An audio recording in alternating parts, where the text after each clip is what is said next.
Good evening, everyone. I'm so glad you could attend. This is obviously, I think, the biggest crowd we've had yet, so nice turnout. Before we begin tonight, I would just like to recognize that today is the federally observed Juneteenth holiday. While Juneteenth in the state of Michigan and the village of Romeo is not one of our observed holidays for as far as a calendar closing date, Romeo joins in pledging to do our part in not only remembering the meaning of Juneteenth, but also renew our commitment to fight against racial injustice and human disparities of any kind. So if we could all just bear that in mind as we gather tonight to do the business of the village, I'd appreciate it. First up tonight, before we call our meeting to order, we do have a public hearing. So I'm going to call the public hearing to order. It is 7 o'clock on Wednesday, June 20th. The public hearing is to hear oral or written verbal comments regarding our proposed property tax millage rates. The proposed levy will support our 2023 adopted budget and will be the subject of this hearing. There is no millage rate increase to this year's tax levy. There is a slight, actually, savings from the rollback from the Headley Amendment. I'll just go over those numbers real quickly. Our general operating fund will have 10.3285 mills assessed. Our rubbish fund, 2.0656. Our general highway fund is assessing 1.4168, and the cemetery fund of 0.7260. That's a total of 14.5369 mills. There is also a DDA assessment of 1.7208 if you live within the central business district in those boundaries. So is there anybody here that's gathered that wants to talk during the public hearing regarding our millage rates?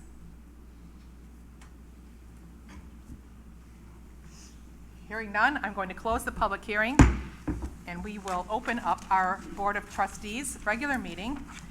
Would you all please stand and join me in the Pledge of Allegiance?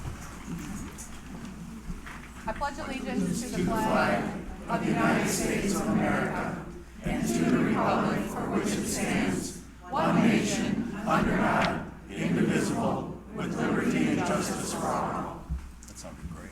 Right? Oh, awesome. Thank you. Clerk Trapp, would you call the roll, please? Bartholomew? Here. Edwards? Here. Fowler? Hart? Here. Parker? Here. Posnanski? Here. President Malzahn? Here.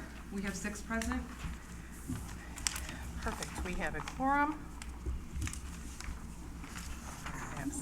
If I could all just politely remind you, if you do have cell phones, could you just put them on silent so that we don't have any interruptions as we're working? I know I often leave mine in my purse and I'm the first one at church that it goes off, so thank you for that. Up next on our agenda, we have our consent agenda. You have in your board packet minutes from May 17th, 2022, council bills and the vendor report. The council bills in the sum total of $124,242.53, and there's $35,518.63 on the other report. You also have the meeting agenda. Can I get a motion to approve the consent agenda? I'll make a motion to approve the consent agenda. Support. So we have a motion by Edwards. We have support by Hart. Is there any discussion? I would like to pull out the meeting minutes, please. Okay. Any discussion on the bills? All right, can you do a roll call for me, please? Edwards? Yes. Hart? Yes. Bartholomew? Yes. Parker? No. Posnanski? No. President Malzahn? Yes. 4-2, motion carries. All right, what did you need to correct on the minutes, Megan? Go all the way back to the back page, the last page, please. To the last page, please. Yes. Is that better? Letter B. I would like us to maybe word it. It doesn't say which way, it just says one way. I would like us to be a little more specific, just for in the future, if people are looking back at this, we could say one way in or one way out, depending on what we decided there. I believe it was in. And then how long? We didn't put a time on that.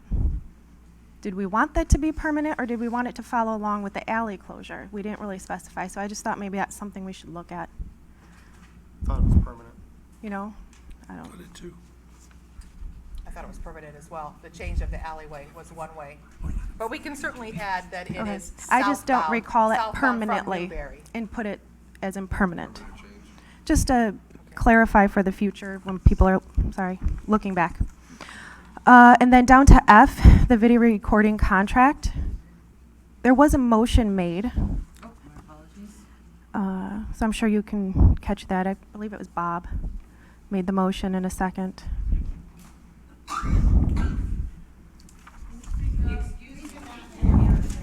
Okay. I don't know what else to do for you guys. Perfect. I think they might have just turned it up a little.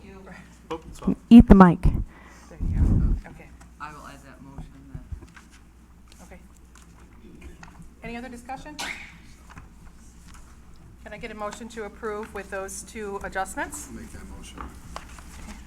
Motion by Parker, Second. support by Bartholomew. All in favor? Aye. Aye. Opposed? Next up on our agenda, under special presentations, we have swearing in of our new police officer, Nick Dementor. Originally, Nick Dementor, welcome, he is in the audience with us tonight. Originally from Gwynn, Michigan, in the Upper Peninsula, received an associate's degree in criminal justice from the Bay de Noc Community College in Escanaba, Michigan. Completed the police academy at Northern Michigan University in 2020. Received a bachelor's degree in criminal justice from Lake Superior University. Worked with Schoolcraft County Sheriff's Office in the Upper Peninsula as road patrol for 1 year before coming to Romeo. He has recently relocated to our area, and we welcome him tonight. Nicholas, would you please stand up? Yes.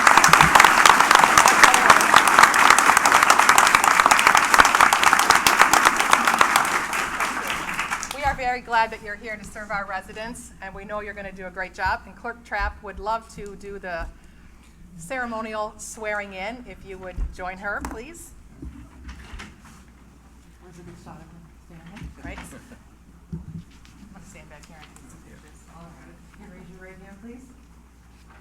I do solemnly swear I do solemnly swear that I will support the Constitution that I will support the Constitution of the United States of the United States and the Constitution and the Constitution of this state, of this state, and I will faithfully discharge and I will faithfully discharge the duties of the office of the duties of the office of the Village of Romeo Police Department the Village of Romeo Police Department in and for the Village of Romeo, and in for the Romeo Village of Romeo, County of Macomb, County of Macomb, and State of Michigan, and State of Michigan, according to the best of my ability. according to the best of my ability. Congratulations. Welcome.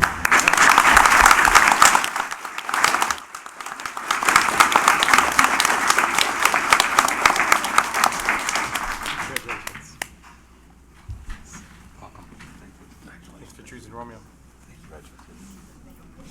Thank you.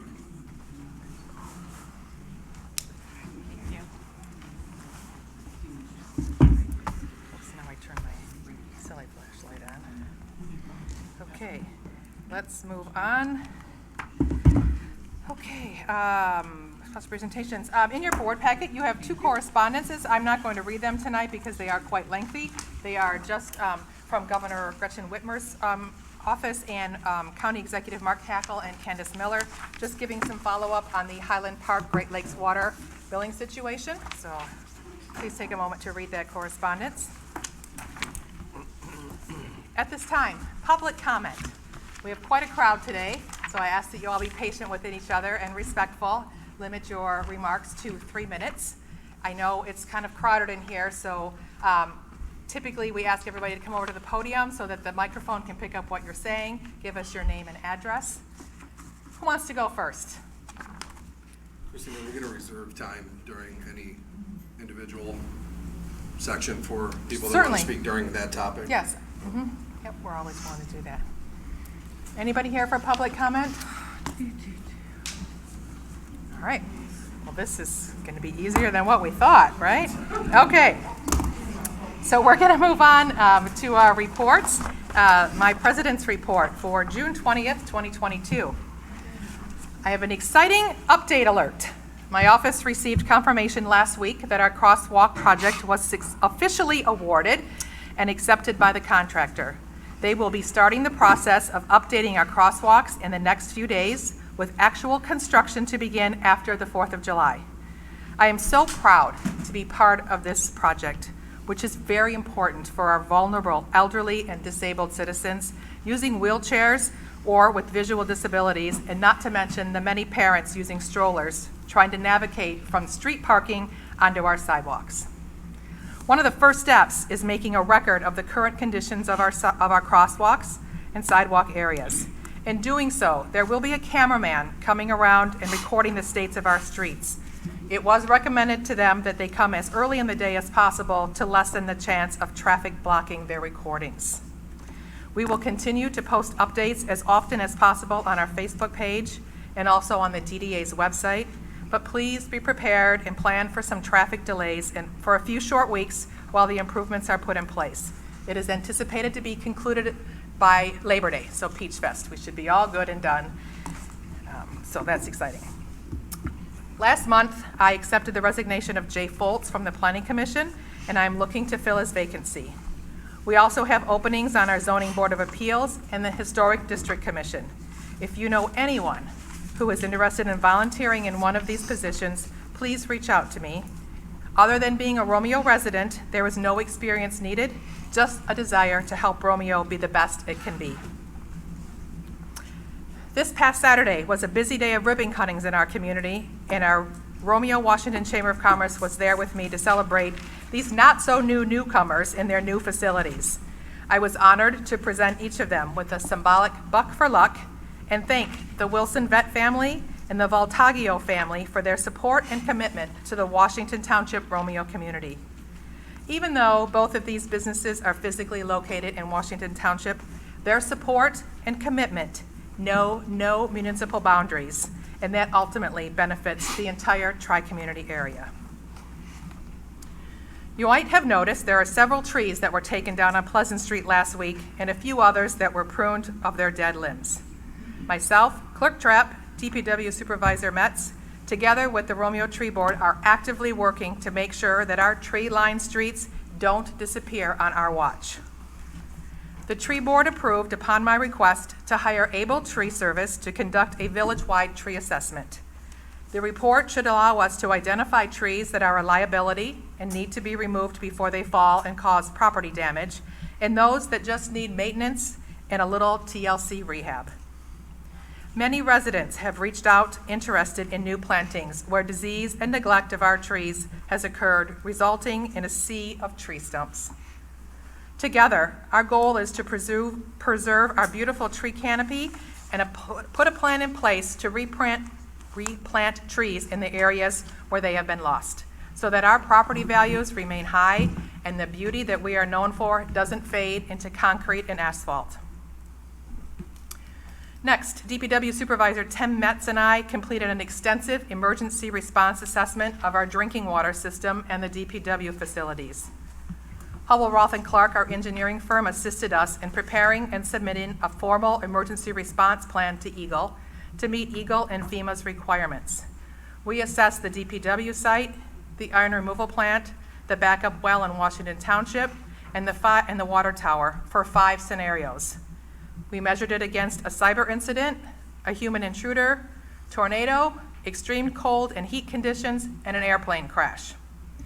The final 152-page document is available if anyone would like to review it. I am pleased to report that all Romeo's requirements were met. The Village of Romeo's second quarter newsletter is at the printers. I put the final corrections in this morning and have submitted it to GLG printers, who will print it along with the tax bills and mail them together by July 1st. There will be extra copies available in the village offices for anyone who doesn't receive a tax bill, and I believe Clerk Trapp will also make that up put it up on our website. My number one priority is to always serve our residents and our beautiful community.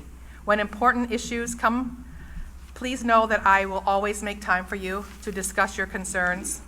Our office strives to achieve complete transparency, and every single staff member and I will always do our very best to assist you. do not hesitate to reach out to any one of us. And just 2 upcoming events I want to mention. Don't miss the Romeo DDA's first annual Vintage Fest, July 9th. Madison Roush has been busy with her event coordination team planning so many wonderful activities. There's something for everyone to enjoy, including a live auction in the Village Park, a classic car and camper show, kids' activities, and a good old-fashioned street dance. Check out the DDA's website for additional details. And grab your chairs, blankets, and dance partners and head to the Village Park for the Parks and Recs Music in the Park concert series. The concerts kick off on Sunday, July 17th at 6 p.m. The first one is the Dan Devins Blues Band. Then on Sunday, July 24th, we have the Detroit Social, and on July 31st with Wayward Wind. So I hope to see you all in the Village Park. That completes my report for June. Clerk Trapp? The annual Memorial Day Parade and service was another great success. Many thanks go out to Diane Smiles and the rest of the cemetery board, Sandra Brooks and Kelly Stevens, for organizing the placement of the flags on all of the veterans' graves. Thank you to our local Boy Scout troop, I apologize I don't have their number, for placing flags along the parade route, and to the cemetery maintenance crew, Casey and Mitchell, for keeping the grounds of the cemetery looking great for visitors. Also on June 2nd, President Malzahn and I attended a chamber ribbon cutting event for Savvy Sliders in Shelby Township. Even though they are in Shelby Township, they are an active member of our local Greater Romeo, Washington Chamber of Commerce. It was great to see how these communities, Romeo and Shelby Township, will be supporting each other. That's what I have. Thank you. Treasurer Maddox. Tax bills will be mailed out on July 1st, and on the millage rate, the cemetery was rounded down, which we'll discuss later on in the meeting. The special assessment that was added for delinquent water and sidewalk, Bruce Township was a little over $45,450, which consisted, in addition to $3,524 on sidewalk, and that was 8 residents. In Washington Township, on the delinquent water, it was $23,752. And on the tax bill this year, I've added up at the top right-hand corner, it'll denote your mortgage code in reference to what that code is, and then, as always, a copy is sent to the mortgage company, which will be actually exported next week. Payments can be made in person. I welcome you all to come on into the office Monday through Thursday. I'll be there 8:30 to 4:30 during the tax season. Just a reminder, we are closed on Fridays. You also have the opportunity to pay the tax bill online through the village website, which you go up to the website, go over to the right, and click down, and you can pay it online with a 3% fee on that. We also have a 24-hour lockbox, and if you do request a receipt, if you can just please indicate that on your payment, therefore, then I can mail one to you if you do drop it off at the lockbox. And I mentioned this last month, when you're writing the checks, just please verify for accuracy that all the information is on the check is the same, what it's supposed to be. It just avoids issues. And please contact me if you have any questions. I'm Extension 1 at the village office. And it's been an honor to serve in these last 4 years. And if there are no questions, that concludes my report. Thank you. Thank you. Thank you. Trustee reports. Anybody want to start? Megan, you want to start on your end this time? I have nothing. Thank you. Nathan? Yes, I'm happy to report that we are back to repairing the sidewalks and replacing them. They just did Prospect Street, and we're looking to hit 32 Mile Road, up towards the middle school on that side. And then we've got other streets we're planning on knocking out. Hopefully we can get as many done this year as possible. Nate, real quick, I've had some people ask, could you explain how the process is, how it works if they want to do their own, just so Yeah. people know? Someone on Prospect Street did, in fact, they had a couple that weren't they were like borderline, but they had to be replaced because they were definitely trip hazards. And a resident can with a grinder. You can rent that at Romeo Rental. You can grind that down. I mean, it's a little bit of work, a little dusty, but that would, and as long as there was no lip there after they're done grinding it down, that's not a problem. We allow people to do that. If they want to have their own contractor come in and replace the slab, that's fine. Most aren't, because we're going 50-50 with the residents, so it's kind of for most of them, it's a no-brainer just to have us and our contractor do it. Did that answer your question? Yeah, just, Okay. I had Yeah. a lot of handful. I figured there was more people that probably had the same question. Yeah, sure. No, good Reimbursement. point. Thanks for asking. Good point. Nothing here. Trustee Hart? Trustee Parker? That's clarification on last month's meeting. I was approached by a handful of people about why I voted against the ADA compliant walkways or approaches. And I wasn't against the ADA compliance of the approaches and the walkway that's happening with the project. I was more against the crosswalks themselves and being unlit or unsignaled. So that was my concern with that, and that's why I voted no on that project. So, and then for the other people that have asked, I did reach out again, asking for an update on the park improvement project going on, and also the JL's barbecue site. And I have yet to get any information back on that. Well, That's incorrect. yeah, the village office did give you the information on JL's. I gave you the I saw the information that emails we coming back do and forth. currently have. You're asking for information that we are not at that stage of the process yet, therefore I do not have that information. Like I said, I didn't get the information that was being requested by residents. Well, because we don't have that information yet, I gave you the information that is available. Which is that the And project's I'm moving just forward, right? informing the Yeah. people that we don't have that The information. process is still ongoing, and Yes. approvals, there are still approval stages to be met. Perfect. Thank you. Okay, Bruce Sewer Capacity Subcommittee, that subcommittee hasn't met yet. Mark is still working to finalize the agreement for the terms that we did discuss. And the meeting, we're having a meeting at Candace Miller's office a week from today to discuss the possible collaboration, sorry, my tongue's not working right, and them helping us expand our existing sewer plant. So we'll be meeting out with Candace next Monday.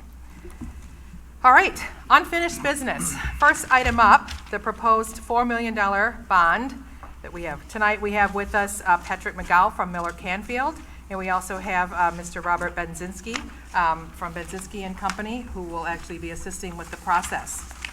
So we talked about the roads and the street improvements a couple of meetings ago.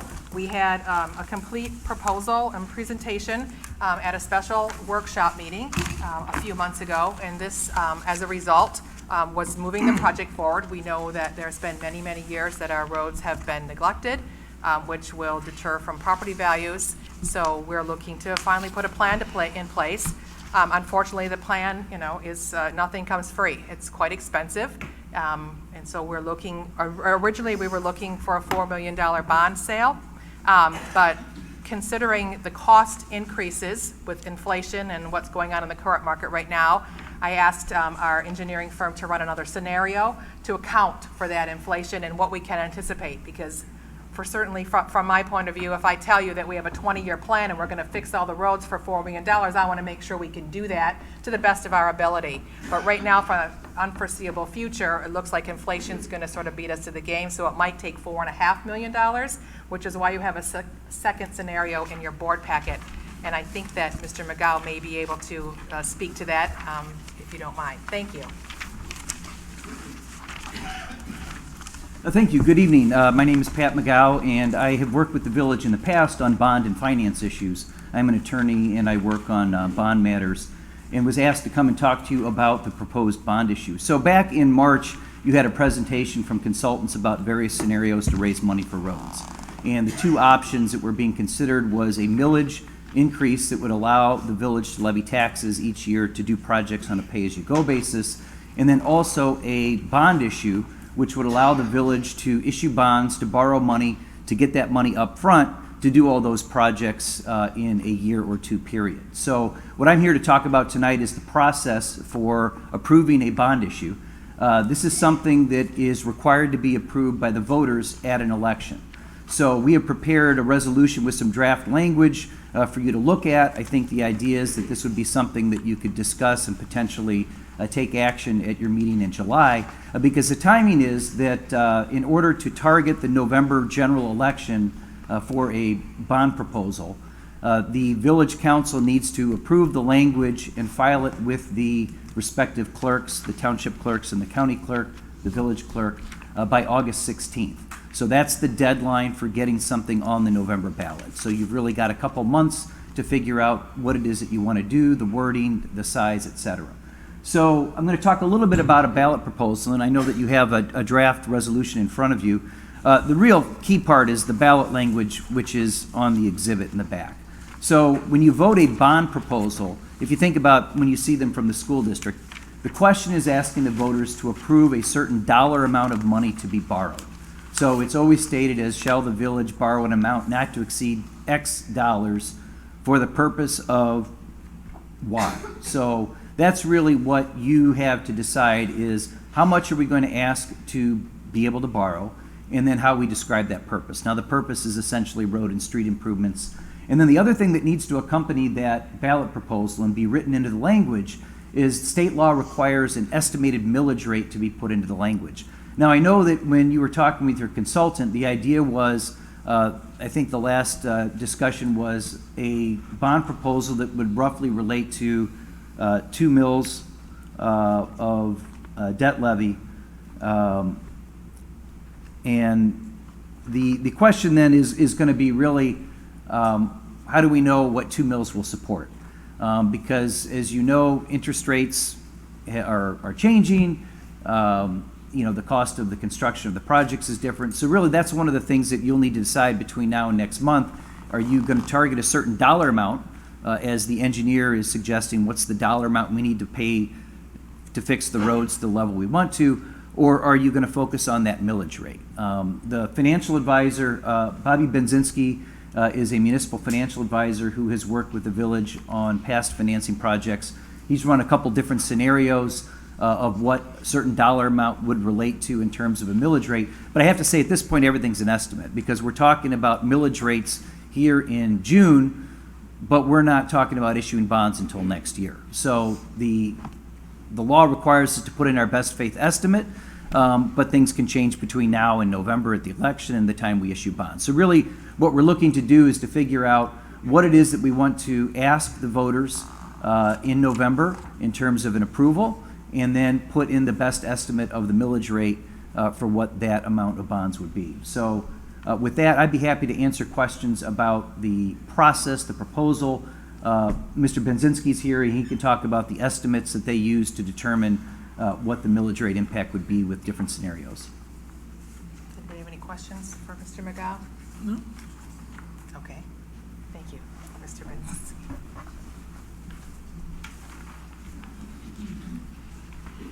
Good evening. As Pat indicated, I'm Bobby Benzinski from Benzinski and Company, and our firm has worked with the Village of Romeo for many years. I had black hair when I started. I think Mark had hair, so you're in the same boat, right? I wasn't going to say, but Mark can attest to that black hair. But the village has asked us to run 2 scenarios. The first one was a $4 million bond issue payable over 15 years. And as Pat indicated, we've assumed that we would sell the bonds next spring, next April. We believe that 4% is still an obtainable rate at this point, but as Pat indicated, we can't predict that. And if you did that, you would have to, the levy and the language in the ballot proposal would say 1.7330 mils. The other scenario that the village asked us to run is how many dollars could you get for 2 mills? And that came out to $4,590,000. All bond issues must be divisible by $5,000, so we can't go to $4,599,999 or something like that. And that produces a 1.9887 average rate over the 20 years. So just a tad under 2 mils. And if we went over the 4,590,000, the millage rate would be over 2 mills. So that was what the goal was to do. So as Pat indicated, you have to decide whether you want $4 million in the ballot, or if you want $4,590,000, and then the first year millage rate goes in the ballot along with the average annual. And in both scenarios, they are very close to one another. They are 0.01 mils difference between the two, the first year and the average annual, so they're right together. Okay. Any questions? You just had mentioned the second one was going to be 20 years, but it is 15, correct? I'm sorry, 15 Yeah. years, my mistake. Both are 15 years. Okay. So on the action item approval sheet that I have prepared for you this evening in your packet, there are two motions that I'm recommending. The first is to authorize President Malzahn to execute the engagement letter retaining the services of Miller Canfield as bond counsel for the street improvement project in an amount not to exceed $27,500, and you have that proposal in your packet. The second motion was to table the ballot language until next month and invite the residents via the newsletter and this meeting, word of mouth, to come and attend and provide comment on, again, the scenario of what we're looking to do. We absolutely want your feedback and your input as we make this decision. So all of these ballot languages, the ballot language itself is on that newsletter that I said was mailing. There's also a brief synopsis of what our proposal plan is, how we're going to do, you'll see a pretty good improvement in 2 years' time. We're going to kickstart that off, should this pass, with $1 million of our fund balance, and we've been able to save a significant amount of money over the last couple of years. We have $2.8 million in the bank, so I'm proposing that we use $1 million of that to kickstart the project, so we could tackle maybe a few of the worst with even some minor patching and repair, so that those roads don't fall into worse condition while we work with the engineering firm and the bond sales to really get the heavy-duty construction equipment here in the village. So it's very complex. I will have both of these two fine gentlemen, and I believe John Kasor, who helped put the presentation for roads at the July meeting. So if you weren't able to come to the workshop meeting that we did host for roads, I believe the whole meeting is available on the MIT TV if you're able to watch it, and you can see all the details that were discussed there. And I believe Clerk Trapp is also putting up that proposal presentation on the website, so you can access it there. So, with that said, can I get a motion for recommendation number 1? I'll make a, go ahead. Nick. Go ahead, Matt. I'll make a motion to authorize President Malzahn to execute the engagement letter retaining the services of Miller Canfield as bond counsel for the street improvement project in the amount not to exceed $27,500. Support. Okay, we have a motion by Edwards, we have support by Bartholomew. Is there any other discussion? We call roll, please. Edwards, Yes. Bartholomew, Yes. Poznanski, Yes. Parker, Yes. Hart, Yes. President Malzahn, Yes. 6-0, motion carries. Motion carries 6-0. All right, second motion in the recommendation was to table the proposed ballot language until next month. So can I just get a motion to table that? Motion. Make that motion. Yep, go ahead. Motion by Parker. Support by, what was that, you, Nathan? Support? Yes. Support by Bartholomew. All in favor? Aye. Any opposed? All right. Hopefully you'll all be back next month. Oops, I think I Thank threw- you. I put my agenda up here. That's not gonna work. Okay, second item under unfinished business is our budget amendments. Thank you, gentlemen, appreciate that. There's other seats available now. If anybody else from the hallway wanted to come in, please. We'll give them just a few minutes. Did you want to come in and join us? No? Okay. Right? Okay. We have our fourth quarter budget amendments. We have Brian from Plant Moran here with us. I don't see Danielle Kelly. She is our accountant, but Brian is here. Just a bit of background. Budget amendments are presented on a quarterly basis, if needed, as part of our best practices in our municipal accounting procedures. The adjustments reflect actual expenditures and are meant to align the proposed budget calculations with current figures. Yes, thank you very much. So we do the amendments quarterly. The idea is to correct course, because when the original budget is adopted, we don't have a crystal ball. So life happens after the budget's adopted. Some things tend to be higher, some things tend to be lower, and so we're trying to course correct throughout the year. The importance of this last amendment right before the end of the fiscal year is to ensure that we have as close, not a perfect, but as close of a record as we can to what is actually received and spent. The receipt part isn't actually that important. It's okay to get more money than what you had planned.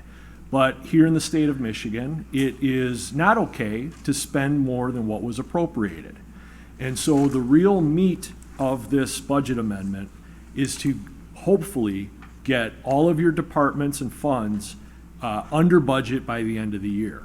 So we'll make adjustments a little bit up, a little bit down. As you can see, most of the expenses are really fairly minimal, or at least, I'm sorry, the adjustment to the expenses are fairly minimal, because you've done a good job throughout the year of either amending or just staying under budget to begin with. The bulk of this, or at least the largest number of adjustments, or the largest dollar of the adjustments, are all related to revenues, which have basically been trued up for the end of the year. But I'd be happy to answer any questions that anybody might have. Anybody have any questions on the amendments? With the exception of maybe getting it printed a little larger next time, that'd be great. Eyes aren't that bad, but this is tough. All right, can I get a motion to approve the fourth quarter budget amendments as presented? So moved. A motion by Bartholomew. Your support by Hart. Any other discussion? Roll call, please. Bartholomew, Yes? Hart, Yes. Edwards, Yes. Poznanski, Yes. Parker, Yes. President Melzon. Yes. Motion carries 6-0. Perfect, thank you. Next up, 9C, the Crown Vic sale. We have in December 2021, Village Council approved a resolution to reduce the price of the Crown Victoria, which is a used police vehicle, to $950 or best offer. Clerk Trapp has received one offer in the amount of $250, which is significantly under market value. I'm going to make a recommendation to decline the offer of $250 and seek auction or junk yard options for the sale of a vehicle. I did reach out to Christina Rea from Expert Automotive. She sent a buyer over who was willing to give us significantly more until somebody reported to her that it's not worth much. The car's not in very good condition. So she then reached out to a couple of junk yards, and they will give us $650, which is still better than the $250 that's the offer. I'm surprised that it's that much. Clerk Trapp tried to do some Googling of Carvana and a few other things, but because of its status being a used police car, we weren't really coming up with much other results. We just make a So, motion to take it to the junkyard, take the $650. Al, yeah, Gentleman, sorry, Justin, Yeah, I know that's you had a motion on the floor. this gentleman put this bid in February. It's been sitting there, and it's coming up now because he asked me again. He contacted me and said, "Hey, what are you doing? You gonna, okay?" Guy could really use the car.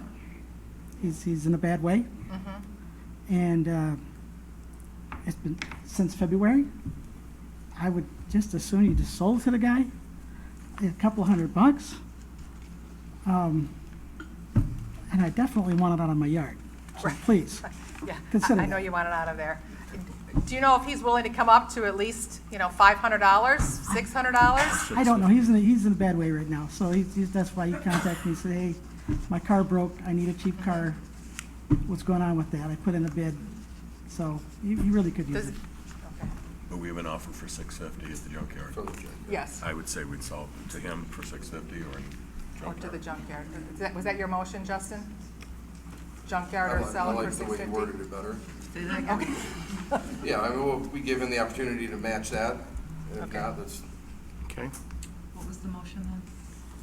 So I think the motion was to approach the gentleman who made the offer and ask him to match the $650. If he's unable to do that, then to sell it to the junkyard. Support if it needs support. Okay, so that was a motion by Justin, support by Megan. All in favor? Aye. Are there any opposed? Okay. The Church Street bid parking lots. Last item under, there's one more under unfinished business. Just a bit of brief history. Village Council approved the design and authorized Hubble Roth & Clark, our engineering firm, to send this project to bid in January of 2022. The bid packet was posted on Mitten and resulted in 3 submissions. We received a bid for construction from Teltow Contracting. That was $183,740. From JISI Group, their bid was $241,360. And Superior Contracting Group bid $149,545. So I'm making a recommendation to approve the award of the contract to Superior Contracting Group in the amount of $149,545 based on the recommendation of Hubble Roth & Clark. I'll make that motion. Okay, so we have a motion by Hart. Do we have support? Support? Support by Edwards. Any other discussion? Roll call, please. Hart, Yes. Edwards, Yes. Bartholomew, Yes. Poznanski, Yes. President Milzan, Yes? Parker, yes. motion carries 6-0. All right. Hopefully that parking lot will be installed also by Peach Fest. That is the goal. Okay, the last item under our new unfinished business, the Video Services Bid Award. Village Council approved a motion to issue an RFP for video production services per our purchasing policy. Clerk Trapp posted the RFP on the Mitten on June 2nd, with bids due on June 16th. 5 proposals in total were received. The first bid from Astro Creative, located in Clinton Township. There's a little grid sheet that Clerk Trapp put together, so I'm reading those numbers from the sheet. There's many different factors, but when I analyzed all of them, comparing apples to apples, it really was for the recording of all of our municipal meetings, all of Village Council, HDC, Planning Commission, and the Zoning Board of Appeals. All of those, and the DDA, excuse me, all of those meet at least once a month. And we asked for a value-added services. There were 10 events that we listed in there, which was Peach Fest, the Santa Parade, some ribbon cutting ceremonies, and all of the events that the DDA puts on to also be included in coverage that would be videoed, archived, and live streamed and put on Roku and Vimeo for later watching. So those bids, Astro Creative Marketing came in at $108,250. M1 Studios in Clinton Township came in at $72,500. My Community Media in Washington Township came in at $55,000. The MIT TV, our current provider, came in at $66,500. And the Record Newspapers came in at $79,538.19. So my recommendation is to award the bid contract to the MIT TV in an amount not to exceed 95% of the actual franchise fees received for a term of 5 years with the option to extend for an additional term for the scope of work detailed in the proposal. I don't know if we have any other discussion. I know that there was some discussion on the lowest bid. We are not required to accept the lowest bid. But I had some concerns of My Community Media based on the respondent qualifications. On page 9 of their proposal, it says My Community Media may be permitted to utilize township assets in providing cable broadcast services, programming, and the production of community educational and governmental events to other municipalities only upon the express written consent of the township. In the absence of a written consent by the township, My Community Media is prohibited from using any township assets to perform services for any other municipality or customer. So my concern was, obviously, if we have an event and there's a conflict, or the Washington Township Board of Trustees doesn't want it to be covered, they can say, no, thank you, we don't want you to cover it. So to me, that was quite problematic. Is there any of the respondents here that wish to address? Yes. Phyllis, if you wanted to come up, I'll give you 3 minutes to, address your proposal.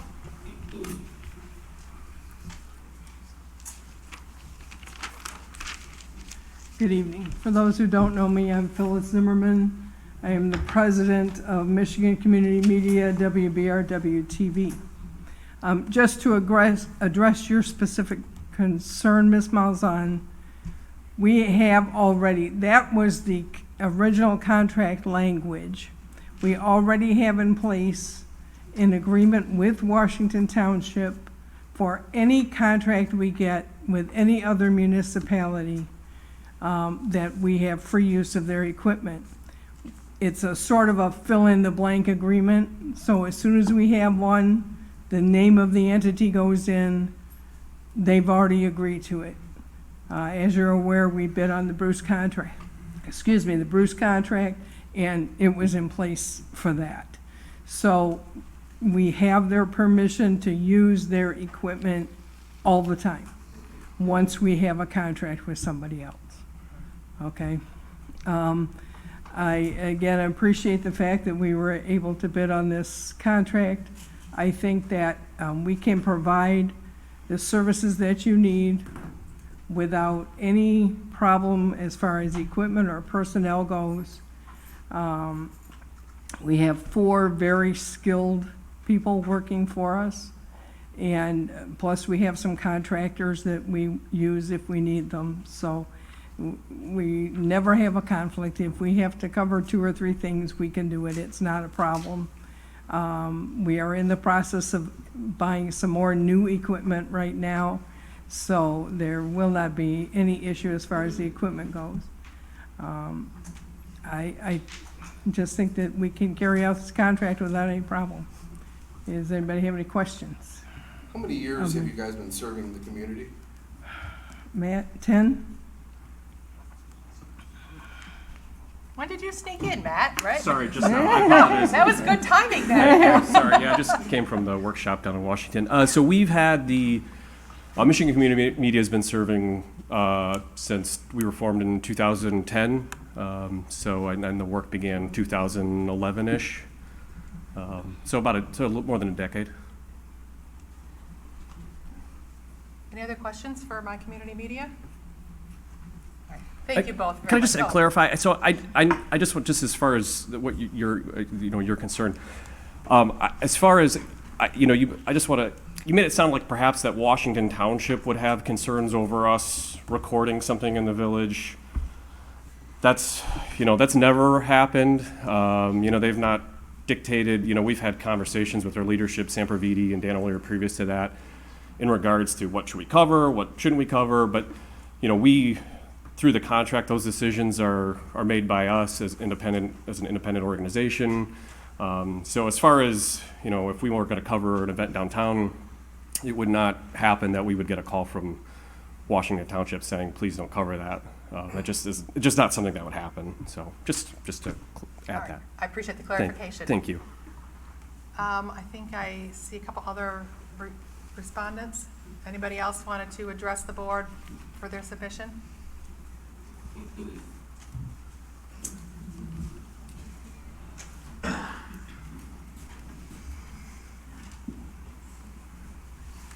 Good evening, Chris Rose, Record Newspapers. I brought a copy of our latest issue of the Record, and I didn't know if anybody needed a copy of it, but on the front page we ran a story on video setup saves $100,000.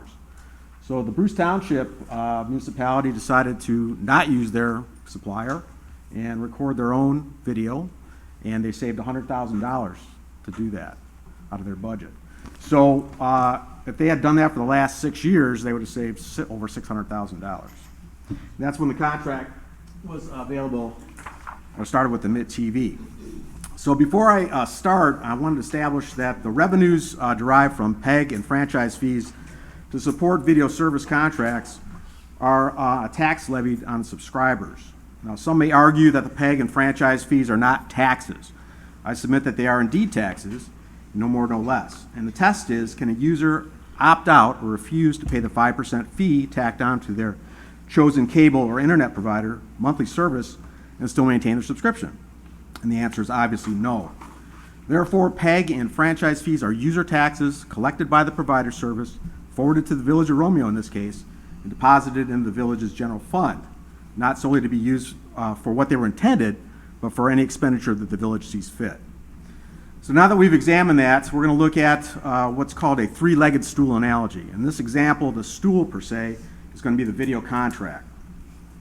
So we'll briefly review each leg of the contract. If any leg is too weak to support it, it fails to serve its intended purpose and should be tossed aside. Now the first leg is called the regard to the basic video services to live stream and record municipal meetings for the village. Now currently the village is paying its provider 95% of the annual cable and internet franchise fees, which amounts to $5,541.66 per month. Considering that there are approximately 3 municipal related meetings in the village each month, that equates to around $1,800 per meeting, and that's a ridiculous amount of expenditure for live stream video and archive it on a server platform. Now, as you know, with anyone with a smart device can live stream video to any one of a multitude of internet accessible platforms at no cost. With that level of technology that's available today, why would you spend money on what is basically a free service to broadcast your meetings? So at the beginning of my remarks, you were handed a copy, or we looked at a copy of our July 15th issue. As you may see from the front page, Bruce Township elected to live stream and record its municipal meetings by itself in-house, saving the township over $100,000 annually. And again, if they had done this starting in 2016, they could have saved over $500,000 in expenditures. So my question is, why is the Village of Romeo following Bruce Township's example? The second leg pertains to regarding to value-added services, which are to record and live stream some special events and parties in and around the village. Interestingly, these value-added services were not offered by the current supplier until the village extended its contract in July of 2017, upping the first 6 monthly payments from $2,975 to a monthly fee of $4,583.33. Chris, I'm going to give you an additional minute. Thank you. The argument is, well, if we don't do this, then Grandma and Grandpa won't be able to enjoy the whatever it is we think they should be able to see event. Now, first off, technology says it's easy, so easy that my 91-year-old mother knows how to use FaceTime to communicate with friends and family. The reality is, if Grandma and Grandpa want to see the kids themselves at a local event, they will use FaceTime, Facebook Live, or another streaming platform for them. So I'm not submitting that special events and parties in the village are not worth live streaming and recording for viewing. What I'm suggesting that is, why are the taxpayers footing the bill for these services? I submit that the entity hosting the event should be paying for the cost of live streaming and video recording out of their own promotional budget and not backed by the taxpayers of the village treasury. And this brings me to the third leg. If I can, just one more second. It should be noted that PEG and franchise fees collected in the state of Michigan in 2021 are totaled to be approximately $232,500,000, which, as we know, these funds can be used for any expenditure in the municipality receiving its share. And in short order, the Michigan legislature is going to figure out how to accumulate these fees for the state. If these free revenues are no longer available in the village, is it fiscally responsible to commit the village to a 5-year contract that may exceed $330,000? Alternatively, we propose this. Wrap it up, please. In this room, we install permanent equipment that will not only satisfy the basic service agreements, but we estimate will lead to a savings to the village of over $225,000 in a 5-year period. And in conclusion, when I may be shooting myself in the foot onto why anyone here, including the record, should be awarded this contract, to me it makes more sense for this board to follow the fiduciary leadership that has been exemplified by the Bruce Township Board of Trustees and produce its municipal meeting videos in a much more cost-efficient manner. Thank you.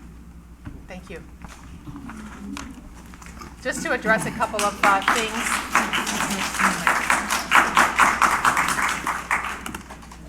Just to address a couple things that are in the newspaper, the motion, by the way, for the $25 per meeting, Bruce Township is looking to hire somebody to assist them with that in-house programming. And it's $25 per hour, not $25 per meeting. That was the motion per the meeting. I tried to watch the last couple of meetings in Bruce Township, and you cannot hear. Volume. You cannot hear at all what the people are saying, and out of the last meeting, that was, the last meeting, well, in this room, right, in this room, we might need to get a speaker system, but the microphone does pick it up when you're watching it live TV. But for those who can't attend the meetings and you're trying to watch it back, the last meeting, which was almost 4 hours and 20 minutes, or 4 hours and 15 minutes, there was only 15 minutes that were actually recorded. So I have no idea what, business actually took place on that, and to me, that's problematic. We don't have in the village an IT department that's staffed to operate and man that equipment. I also think that while Bruce Township is in a financial position that they may need to put their franchise fees into their budget to take care of their sewer and water debt, the village, Romeo, is in a little bit better position, and I definitely see 100% a benefit to having those value-added services out there in the community so that we can preserve and look at, promote our little lovely village, right, and the best foot forward. And that's what the MIT TV does provide. They've done that for a number of years with their outstanding program, outstanding video, sound recordings, and so I'm going to stand by my recommendation to make that motion. I didn't want to cut off, was anybody else wanted to make public comment? I'll make a public comment as a resident of the village. Romeo, actually a lifetime. Sherry Maddox, 193 West Lafayette. First of all, I live in Washington Township. First of all, I live in Washington Township, and I love the opportunity that I can actually see on Comcast, on Channel 6. I'm not sure that microphone's on. It's no different with you standing right in front of it. Okay, can you hear me now? Grab the one on the end of the table, Sherry. By Megan. He's going to turn it off. Okay.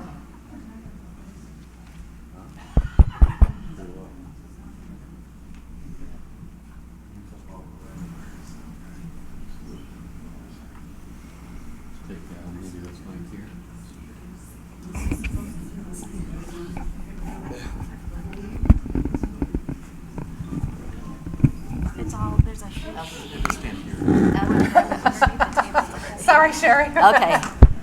Can you hear me now? Yes, talk real close to it. Yep. Okay, I'm Sherry Maddox. I'm a resident, lifetime resident of 193. How about if I don't use the mic and maybe you can all hear me? No? No. Okay, lifetime resident. I love the opportunity where I can be at the convenience of my home and not attending a meeting if I want to see Washington Township. And so what I'd say is that if we're going to hire a contractor, we should be able to see it out on, TV instead of streamlining. If we can't have that ability, let's follow Bruce Township's lead and save some money and get an intern from the community schools around here, and let's figure it out. So that's my opinion, and actually I'm speaking for a lot of residents that just aren't able to come here to the meeting, and hopefully I'm speaking to someone else in this room. But for a long period of time, we've spent a ridiculous amount of money, and the outcome is what the outcome is today. So thank you for your time. Thank you, I Sherry. have comments too.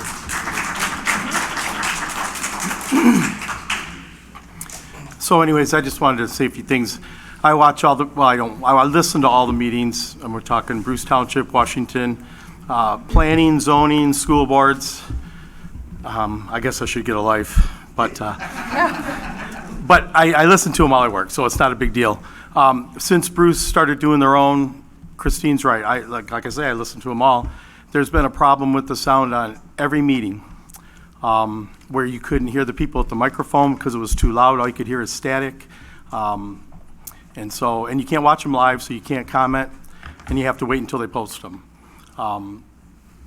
With all due respect, WBRW, I did call this morning because your live streaming cuts out all the time. So I can't watch, at least for me and other people that I've talked to. And they admitted that there was a problem. They're working on it. And I said, well, how about last Wednesday's meeting? When will you guys post that to your website? Because you can hear it on the website perfectly. And I wait and wait, and then if I don't see it, I call, and they had it up within about 20 minutes, and they called me back and said it's up. And I appreciated that.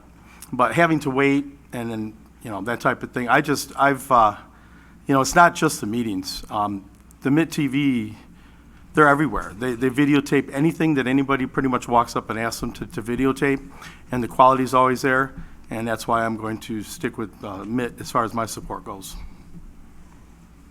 Thank you. Any other discussion? I just have a quick comment. Maybe we can do something that's middle of the road. I heard the value-added piece and the MIT-TV records the events that the DDA puts on. Perhaps there could be different funding for that. Like someone had mentioned, if the DDA has an event, that's part of their advertising fee, part of their budget, not for the residents and the taxpayers to pay for an activity that a different organization is opting to put on. And that might help save the village some money. Very, very good option, but let me just clarify. So it's not the taxpayers that generate the franchise and PEG fees. It is the cable users. So if you subscribe to Michigan Bell, believe it or not, still called by that, or Comcast, you pay a fee on your bill. Those are the monies that we're talking about. We are not using any taxpayer dollars. We're not putting any money out of our general fund. Nothing that you pay on your tax bill is paying for this service. So it's all coming from those who actually have a cable connected to their TV. So Clark, the people that are paying for Comcast are paying for a service that we're paying for that they can't access then because our current provider doesn't have a cable channel. You can watch the programs on any smart TV, on anybody who has a Fire Stick and a Roku, Vimeo, pretty much any TV, you can watch that programming on your TV. Where the fees are coming from. Right. Basically, where we're at. I have Comcast. I don't have Roku or any of that. Yeah, either do I. Go ahead. It's part of the discussion. Yeah. Okay. Yeah. The MIT TV also is on your TV for free on any smart TV. It's called Roku, and it's all of our programming, not just the meetings. You also have a free app on your iPhones and your Androids that will give you the entire Roku station right on your phone, and that's where most of our residents, and especially our students, are watching the MIT TV. I wish Bruce Township the best in what they're attempting to do, but to say that an intern or a school intern could do the job is not accurate. It's just not understanding the business. And I know that we specifically speak about the meetings and the importance of having them televised and archived. But what's important to this community is the service that the MIT provides that is included in the dollars that we get paid. If the world continues the way it is, and you all know what Google is, you all know information is being gathered, it's understanding this business. It's not a newspaper that's going to understand the business. It's not going to be somebody who doesn't know this community and the importance of positive information being out on the network. When we first started, 6.5 years ago, we started, and I remember sitting down with Bob and Hart and explaining to him what a smart portal is. A smart portal is a gathering of information, and hopefully positive information, that people in my day, my mom and dad drove us out to pick peaches and strawberries, and we saw Romeo, and we thought, oh man, I'd like to live there. People don't do that anymore. They look at the internet. They look at the internet to look into our schools and our academies, and believe me, they're coming here for our academies. They're coming here for our festivals. They're coming here for that village feeling and effect. And that's why we spend the extra money to make sure that that happens.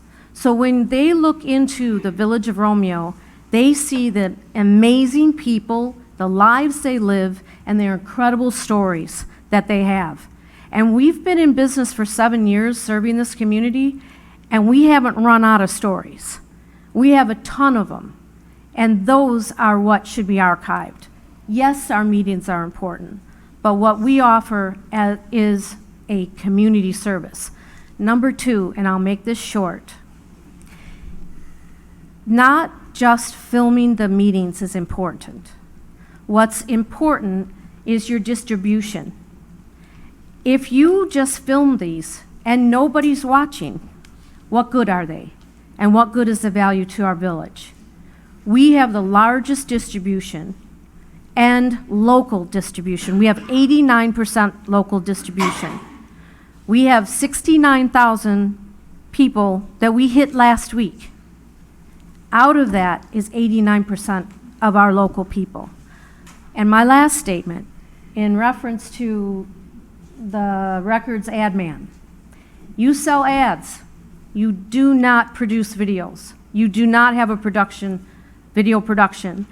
And the reason why we offered the Village of Romeo also in partnerships for 95%, because we are watching how the government is changing the cable fees and the franchise fees and PEG fees, and they might go away, and they might go away within the 5 years. And that's why our contract states, if you lose, we lose. If you gain a user, we gain a user. And we've used that philosophy and partnership since the day we signed our first contract with the Village of Romeo. And if you have any questions, I would love to answer them. Sure. Do you offer commercials per se on TV for the businesses in town? Like, can they Yes. play more commercials? We have 4 or 5 of them produced every month. Okay. Yeah. You know, remember back in the day when cable started, Right. There were no commercials. Right. And everyone loved it, and that's why we paid for cable. Right. And that's why we don't run them on our regular programming. It's just for the people to use them in their websites or on their personalized Roku stations for their own like restaurant or bar. Okay, so is there a way then for, let's say, those same businesses who put on a special event and they want it recorded, can they then pay for commercials or advertising to help offset some of the expenses of the village incurs? Is that, I'm not into. Well, yeah, we do lots of that. But is that? No, we have professional contracts. I mean, we just signed a professional contract with the Stars, which is a professional soccer team. Our business is video production. The Village of Romeo is just a client. Bruce Township is just a client. Not just a client, but they are part of our village. I'm on the DDA event committee.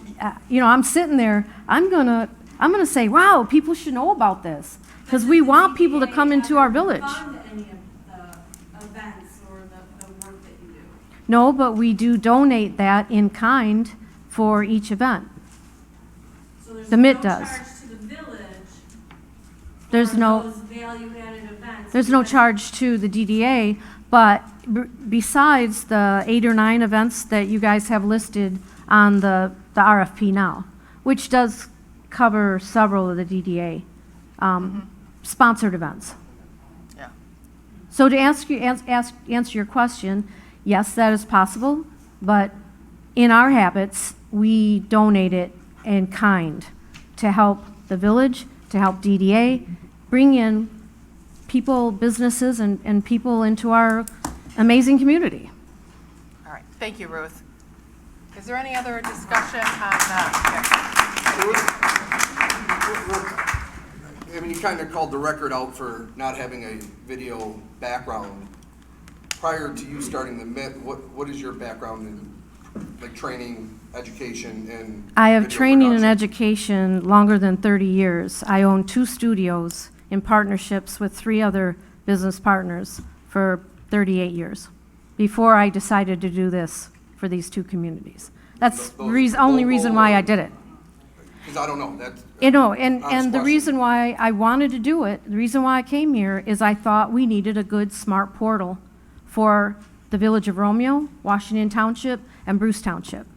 And, you know, you don't want people going to Google and looking up your community and reading bad things about your community.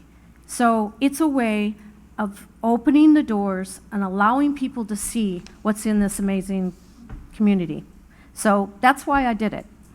It interests me, and I have a lot of background in there, in that area. Thank you. Thank you. No problem. Thank you. All right.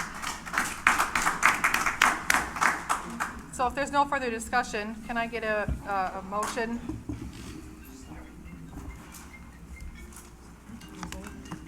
Yeah, I would make a motion to go with My Community Media. I'll second that. As far as discussion, I just want to say, Oh, the history that I had, and I've mentioned this before, I was around and was an advocate to try to keep WBRW. Speak up, Bob. All right. Here we go. Can you hear me now? Yes. All right. Right. I've been around, I've been on this board for 12 years, and I was around when there was the controversy with WBRW, and that was something I really worked with, trying to salvage and keep that together. I remember 7 years ago when the MIT had come to us to give us an alternative to what was happening with WBRW. And I remember, I think they would have at that point done it for nothing just to not have the MIT be here. But we went and we took a chance on working with Ruth and all the technology she mentioned that she was talking about. I didn't know what live streaming was or any of that. I do remember watching Channel 6 and wanting to watch a meeting, and it would be on at 3:30 in the morning, or it would be on at 2 in the afternoon. And unless I wanted to get a VCR or a DVD or whatever, I would have to record it, because when it's that live streaming, I can watch it on my phone, I can project it on my TV. I didn't really know 4 years ago, and I'm not a tech person, but today it is very easy. But the thing we keep on kind of talking into this being taping our meetings. That used to be a very small part of what the cable station was, and that's how I view it. We had a cable station that was community information that was coming out, and that's what I see that we are preserving. A small part of that was the cable station did our meetings, but then they did our other things that were in the community, and it's a great service for that. So that's something I'd like to preserve. 7 years of what Ruth has done to the community, for the community, has been outstanding. In our proposal, she had put, I hadn't seen them before, but there were 33 letters of people that I really respect, that are the community people, that are the volunteers in the community, people that you would know the names. It was a very impressive list of all people advocating to keep the Mets. So I think we've had 7 years of success. I don't see a great savings in here, and that's, I guess, what I want to say. Thank you. All right, so we have a motion on the floor by Posnanski. We have support by Parker to go with My Community Media. Yeah, support. I feel if we're not going to go with the lowest that we traditionally have, then maybe we could entertain looking at doing what Bruce is doing. And if it doesn't work, we come back to the table with the bids again, send it back out. So you're withdrawing your motion, or? No, Oh, okay. I'm not. I'm still going to second it. Okay. I'm just commenting on Okay. why. I second and supported it. Okay. Can you call the roll, please? Posnanski, Yes. Parker, Yes. Bartholomew, No? Edwards, No. Hart, No. President Malzahn. No. Motion fails 2-4. I'll make a motion that we would contract with the MIT TV as presented. in the Support. proposal. All right. We have a second motion by Hart with support by Bartholomew. Call a roll on that, please. Hart, Yes. Bartholomew, Yes. Posnanski, No. Edwards, Yes. President Malzahn, Yes. Parker. No. Motion carries 4-2. All right. Thank you very much. All right, let's move on. New business. The reason that we're almost all gathered here tonight is for the Romeo Town Square condominiums. We'll give everybody a few minutes who wants to exit us. Perfect. Just a quick bit of background. Ms. Karen Birdie submitted a letter to Clerk Trapp on May 5th requesting Romeo Town Square condominiums be placed on our agenda for June 20th. They are requesting that Village Council establish by contract, resolution, or ordinance a special rate for water and/or sewer in special circumstances, which would alleviate them from incurring charges for sewer based on meter reads. Their meters at addresses 495 Victoria Lane, 545 Victoria Lane, 446 Newcastle Lane, and 441 Ewell are dedicated to lawn irrigation only to their commons areas, and they are billed for both sewer and water based on our current utility structure and our ordinances. Attached in your packet, you have the letter from Earl, and Rose. I'm sorry, I didn't catch your name. Karen Birdie. Oh, well, welcome, Karen. Okay. Thank you. Yes. I think you were all a bit surprised when all of the residences didn't get up and speak during public comment. The reason for that is we're trying to present this in an organized fashion and not to have you hear the same thing about 88 times. So the idea was, and I'm hoping that I'm not restricted to just 3 minutes, although I am known for being quite fast. I would ask for a little leeway, because if we add up 3 minutes, I would add quite some time. So duly noted. Okay. You have the floor. I appreciate that very much. We are 88 units. We're Romeo Town Square condominiums. And we couldn't be at a better meeting tonight, and I'll tell you why. Romeo Town Square is at a crossroads, so to speak. They have roads that need to be repaired, as you are dealing with that here tonight. They have bills for hundreds of thousands of dollars to try to repair their roads. And as you know, to obtain those funds, they need to be fiscally responsible with their condo association funds that they have right now. And they need to put together funds. You're doing a bond, we're doing a special assessment.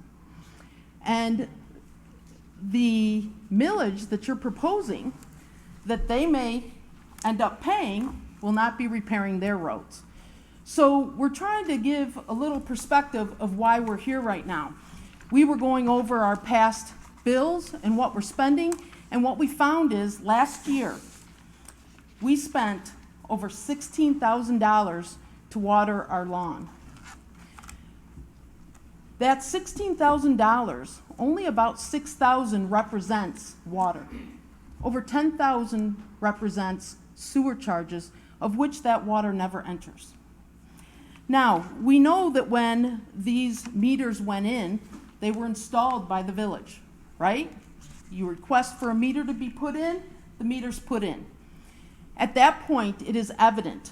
When you go to any one of these addresses, you will not find a condominium, you will find a hole in the ground. And in that hole in the ground is a meter hooked to a sprinkler system. That's all you're gonna find there. So there's no question that those are sprinkler only meters, and there's no question that the Village of Romeo allowed those to be installed. So we come to a situation where when we see that we're spending over $10,000 in what could be termed as sewer fees, because that's exactly what our bill says, sewer fees, and I provided those bills to you in the backup material. I'm hoping you all have those bills that show those fees for that time period.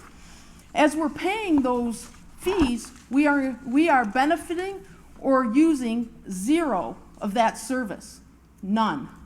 Now, each one of the condominium owners are actually in their condominium, and I know you know this, have a meter where they're doing both water and sewer, and rightfully so.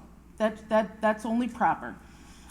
And I want to give you an idea. If anybody who's part of the Romeo Town condominiums and you're here on this item, could you just raise your hand so that they know who's here? You're not here for me. Okay.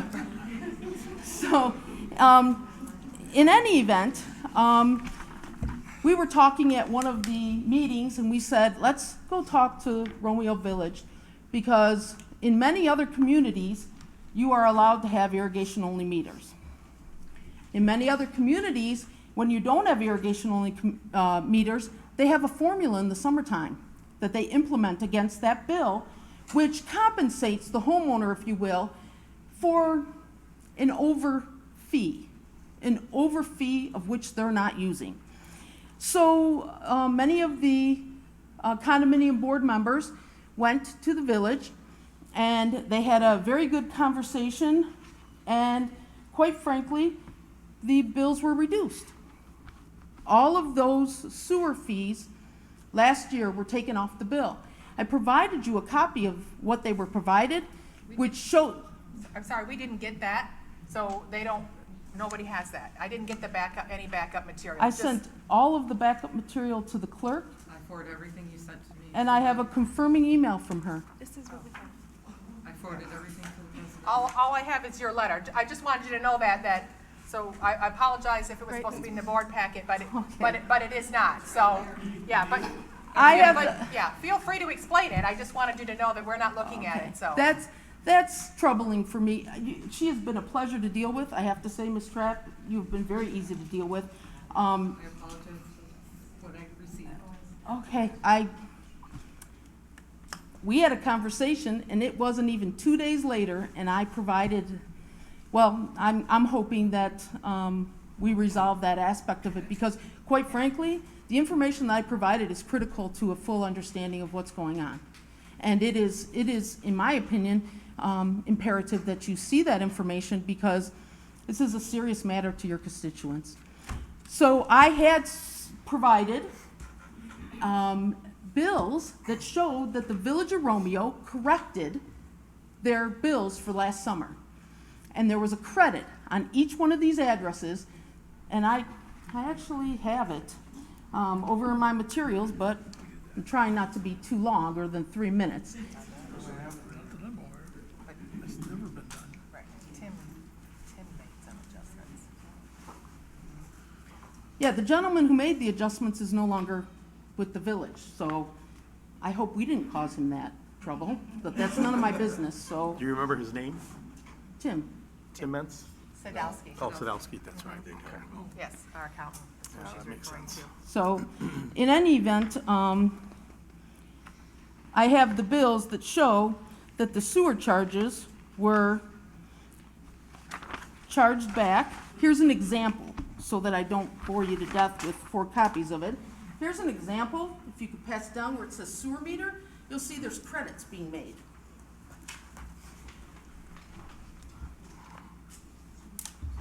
So those credits were made, and the board felt that they were being fiscally responsible, as you guys feel you need to be in your position. And then all of a sudden, without any discussion, nobody calls, nothing, the charges are reversed without even a phone call to anybody or anything.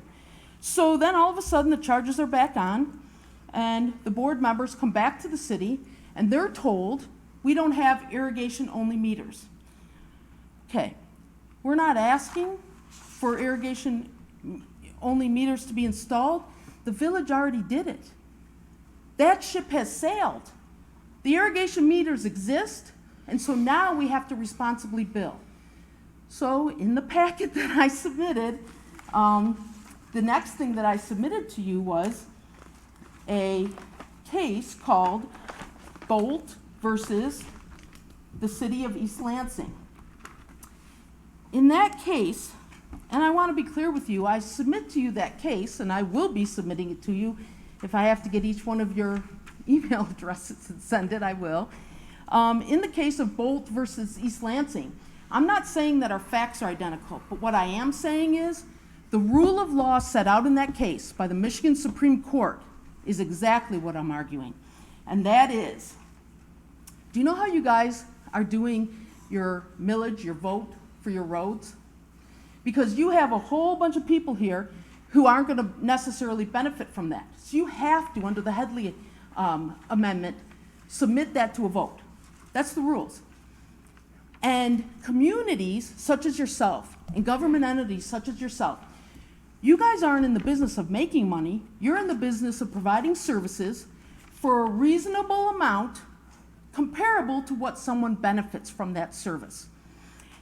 So here's what the Michigan Supreme Court said. Because in this case, there's always an argument. If there's a fee, is it a fee or a tax? A fee is something a community has to charge to continue to provide services, and a tax is a charge in which there's no fair relation of what the recipient is getting. So here's what the Michigan Supreme Court said. And then, I should explain this part. So if the court is determining whether it's a fee or a tax, if the court determines it's a tax, it has to go to a vote because of the Headley Amendment. If the court determines it's a fee, it doesn't have to go through a tax, but it has to be reasonably related to the benefit. So, the Michigan Supreme Court said, in determining whether a charge imposed by local ordinance is a user fee or a tax for purposes of the Headley Amendment to the state constitution requiring voter approval of increased local taxes, generally, a fee is exchanged for service rendered or benefit conferred, and some reasonable relationship exists between the amount of the fee and the value of the service or the benefit. In this case, I would present to you that 4 irrigation-only meters that were installed by the Village of Romeo, where there's no question they're irrigation only, to charge a sewer fee is absolutely improper. It's unconstitutional. That is our position, and we're trying to present that to the board. I believe that that's why the accountant very quickly reversed those fees last summer and said to us, okay, I fixed it. We'll move forward in the proper fashion. When it got reversed again, that's when they called and asked for my assistance. So I'm asking that under the special rates ordinance that you have an ordinance 44-373, and it states exactly, for special services or in special circumstances, I believe this is a special circumstance, or where no water service is provided or no water meter is installed, the village council shall establish by contract, resolution, or ordinance a special rate for water and or sewer services. So what we're asking for in this particular case is for these 4 water meters only, that we be charged for the water that we use and consume, and that we not be charged for sewer fees of which we are not using any share of. So I don't know how you want to resolve the fact that I would like to provide you with all of the backup material that I took the time to put together after I spoke with your president of this board. I'd like each of you to have that. I think it's important that you see that because it clearly does depict what I'm saying here tonight, and that way you don't have to take my word for it. You can actually see it, and you can see where our position is coming from. I have asked the people in the audience not to all stand up and repeat exactly what I said or parts of what I said, but I am asking you to honor the fact that this many people have appeared here tonight on this item, and they are facing the same type of financial situations that the Romeo Village is facing and are trying to act financially responsible with regard to their smaller community within your community. I'm available for questions. Actually, I have a question. I might start with Al, if you don't mind answering. The irrigation or watering of lawns, does any of that runoff or anything end up at your plant? No. Not at all? Okay. We don't treat any stormwater. Yeah. I know it's, Right. sometimes it ends up there, right, but we don't treat it, right? It gets passed through somehow, my understanding? Right. No. Sometimes stormwater can get mixed in with very heavy rain, can get mixed in with our sewer. That's why. He said we don't typically treat stormwater, so runoff. So unless there's a really heavy rain and it's running down the curb and gutter, sometimes that will infiltrate our wastewater plant. But that's what Justin was asking, if there was any runoff from your irrigation meters, is our wastewater treatment plant treating that? And the answer is no, for the most part. So I just want to clarify a couple of things. So Tim Sadowski was our former accountant. He resigned from the village. He wasn't terminated from the village. He did discover some discrepancies from other municipalities. He worked for a bunch of other municipalities, as well as serviced the village of Romeo, and not researching any of our ordinances and what our ordinances support, especially the REUs. And before he left, he did take it upon himself to go into the system and make some changes without authorization or without any of us noticing. When we did notice, when somebody came in and said, geez, my water bill used to be $15,000, but it's only $100 this month, geez, lucky me. We're like, well, wait a minute, clearly there's an issue here. So we had to do some research and figure out there were about 72 customers that were affected by that change. Sabotage is what that was. Right, so we reinstituted the charges and the changes that he made to the REUs and acted accordingly. So I just wanted to clarify what happened with Tim.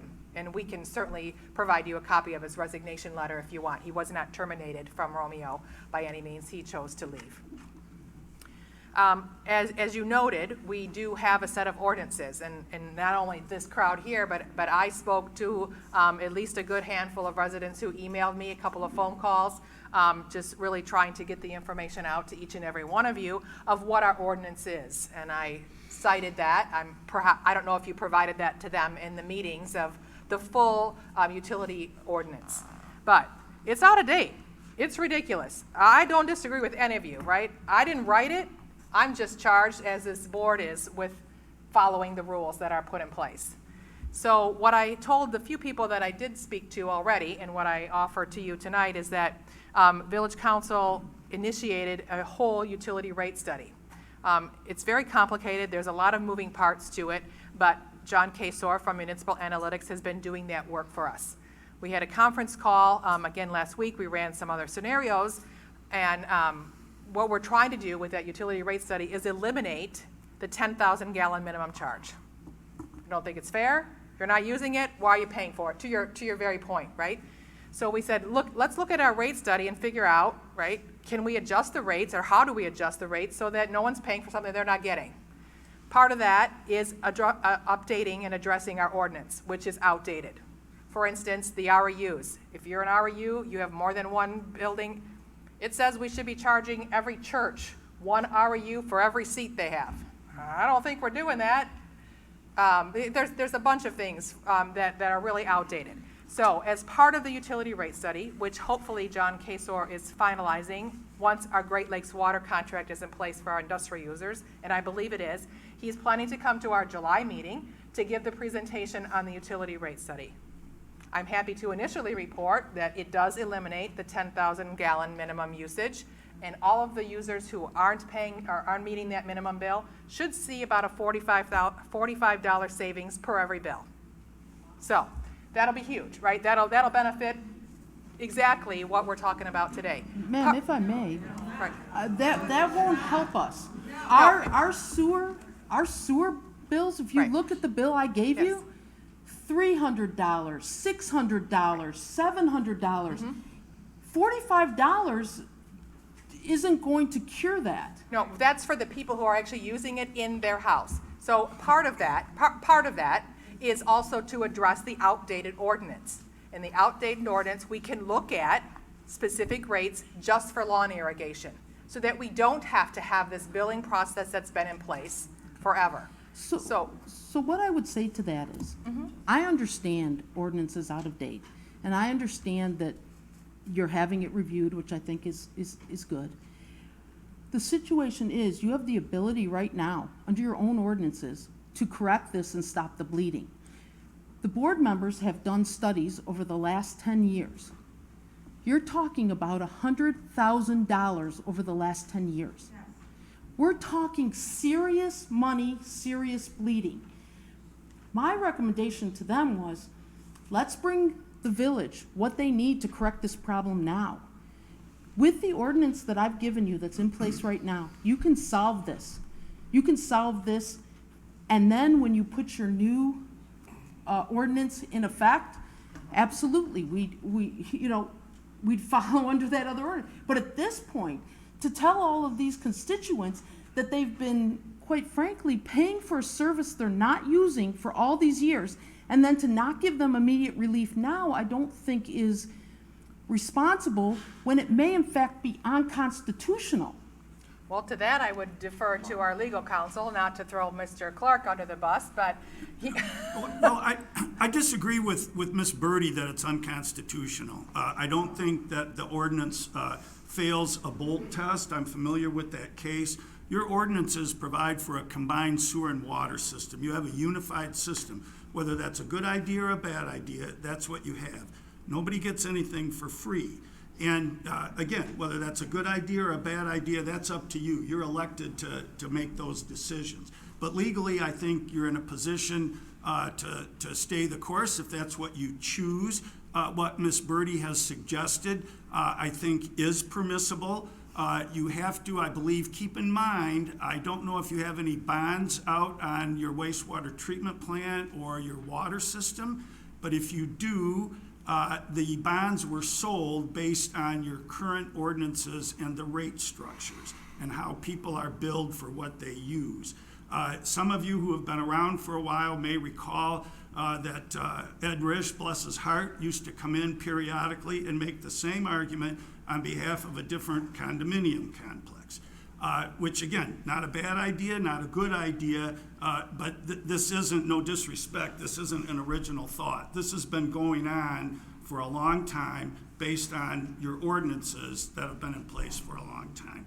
You also then, I think, need to consider the property owner's concerns. Certainly they're legitimate. Nobody wants to make or pay more money for a service than they have to. You're then going to have to. They're not getting the service. Well, that's not true. That's like saying people who don't have children in school shouldn't pay property taxes to support the schools. It is. And remember, those are voted on. Those are voted on under HEPA. But you have a combined system. The village has a combined sewer and water system. You vote on school taxes. Well, I was asked to express an opinion. Okay, but I it's don't. mistaken. Well, I believe you're mistaken. I understand. So I got it. that's why lawyers have jobs. I know, and that's why we're debating. That's correct. It's not personal. It is, Exactly. I believe that your example was failed. Well, Okay. and I believe Bolt doesn't defeat I understand. the I heard you. ordinance, So, okay. So then you're going to have to decide whether you want to parse this and how do you want to parse it. You don't allow water wells in the village. So now I have a single family home on West St. Clair. I want to water my lawn. Do I get a separate meter for that? Do we do this individually for every residence in the village? Right. If I want to wash my car, how are you going to do this? Again, not good ideas or bad ideas, but you want to be careful, I believe, about solving one problem and realize that you may have created or exacerbated another problem. Can I respond to that? There's a lot of case law that's out there that talks about what, is it Mr. Clark? It's Mark. Mark. What Mark is referring to. And basically what those cases say are what Mark is saying right now. If you have a water meter that uses the sewer system in any way, you guys would be fine, in my humble opinion. And that's all this is my opinion. And I've researched it. You would be fine, because he's saying you have a combined system. However, when the village installed 4 irrigation-only meters for that developer, you are in a very different situation now. Now you're in a situation where it's not a combined system. It is not combined.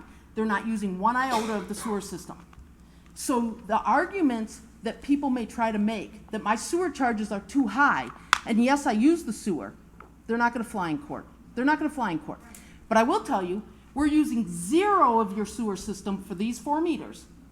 Will, in my humble opinion, fly in court that you can't charge us anything for that sewer for those 4 meters. Now, none of these people are complaining to you about their home meters. Not one of them. Not one of them. They're using the sewer system. It's part of a group pay. You pay into what the community provides. What they're saying is these water meters. And so when the advice is given on a combined system, we don't have a combined system for these 4 meters. Do we, and it might be a question for you, it might be Mark or Al, I'm not sure. Do we have documentation paperwork showing that when we installed these meters, that they would be at a water-only rate? Anyone? No. No, I don't believe there was any agreement or that anybody can find any agreement that it was a water-only rate. The reason, excuse me if I could, the reason the meters were installed, the reason any meter is installed is because your ordinances say nothing goes to any service except it goes through a meter. That's why the meters were installed. Right. So at that point, I would say to you that it was upon the village, if you were gonna charge a sewer fee for these meters that you knew were irrigation only, you had an obligation at that point to step forward and see if they consented to that. But based on what the law is now, with them using zero of the service, I don't believe you can charge any sewer fee for that. But in any combined meter, I am agreeing with Mark, and any combined meter, it doesn't matter how much they use of the sewer. And the case law says they're availing themselves to that service by having a combined meter. We don't have a combined meter. We don't. And so what I'm saying to you is, this is a special circumstance that doesn't include a lot of the slippery slope that Mark was referring to. I feel uncomfortable calling you Mark, I'm sorry. You should. But I don't think that his slippery slope arguments apply here, because it would only apply, what I'm asking you to do tonight would only apply to a meter that you know is irrigation only. It doesn't apply to people saying, well, you know, I washed my car, or I water this, or I water that. No, because they're using that service, and the only option they have is to back out of that service if they don't want to pay for the sewer fee, because they're using it. They're using it. In our case, we're not using it at all. Well, again, you're going to have to make these decisions, but let me just say two things about what Ms. Birdie just said. First of all, if you accept the logic that the village had some responsibility to tell the developer, we're installing these 4 meters and water's going to go through them, but you're going to get a water and sewer bill. First of all, you don't know that they weren't told that. And secondly, then the responsibility is on the developer to tell the people who buy the condominiums, you've got 4 meters in there through which water is going to come, and you're going to pay a sewer and water bill. So if we're gonna apportion responsibility, let's go back to the point of origin. But that would only happen until we got Bolt. I would agree with you until we got Bolt. But I'm saying this. Once we got Bolt, I mean, who doesn't have to follow the Michigan Supreme Court?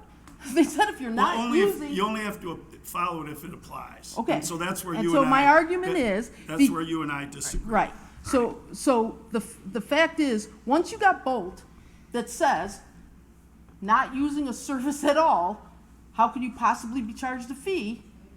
Well, there's another solution, and again, I don't want to get into the politics, but don't water your lawn. I knew that was coming tonight. And you know what my answer to that is? I'm going to be honest with you what my answer to that is. So we're all part of a community. It's not us against them. No. And if you really want brown grass at Romeo Town Square condominiums, with comments like that, we might get brown grass. Well, I live in the village too. I live in the village too. Well, so I live in the village too. Right. Okay, I understand. I'm just trying to say that's not brown grass.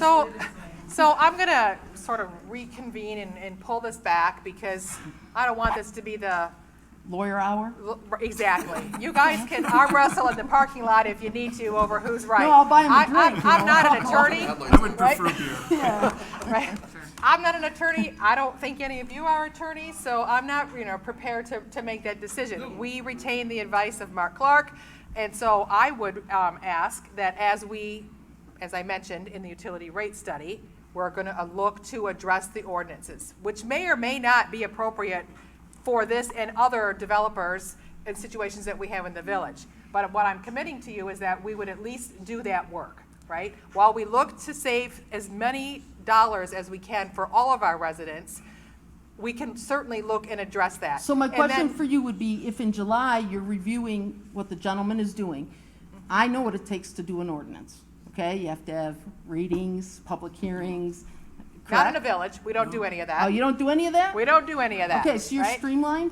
Okay. Well, I don't know about that, Under because the have you General seen Law some of our Village ordinance? Act, they don't have multiple readings. It's Okay. not required. So, we do not. What could the residences expect for action on this item on a timeline? So what I would suggest is if we could table this for 30 days, if you could get me that information that you already submitted, I will make sure, if I have to have it hand delivered to each one of their addresses, that they have it.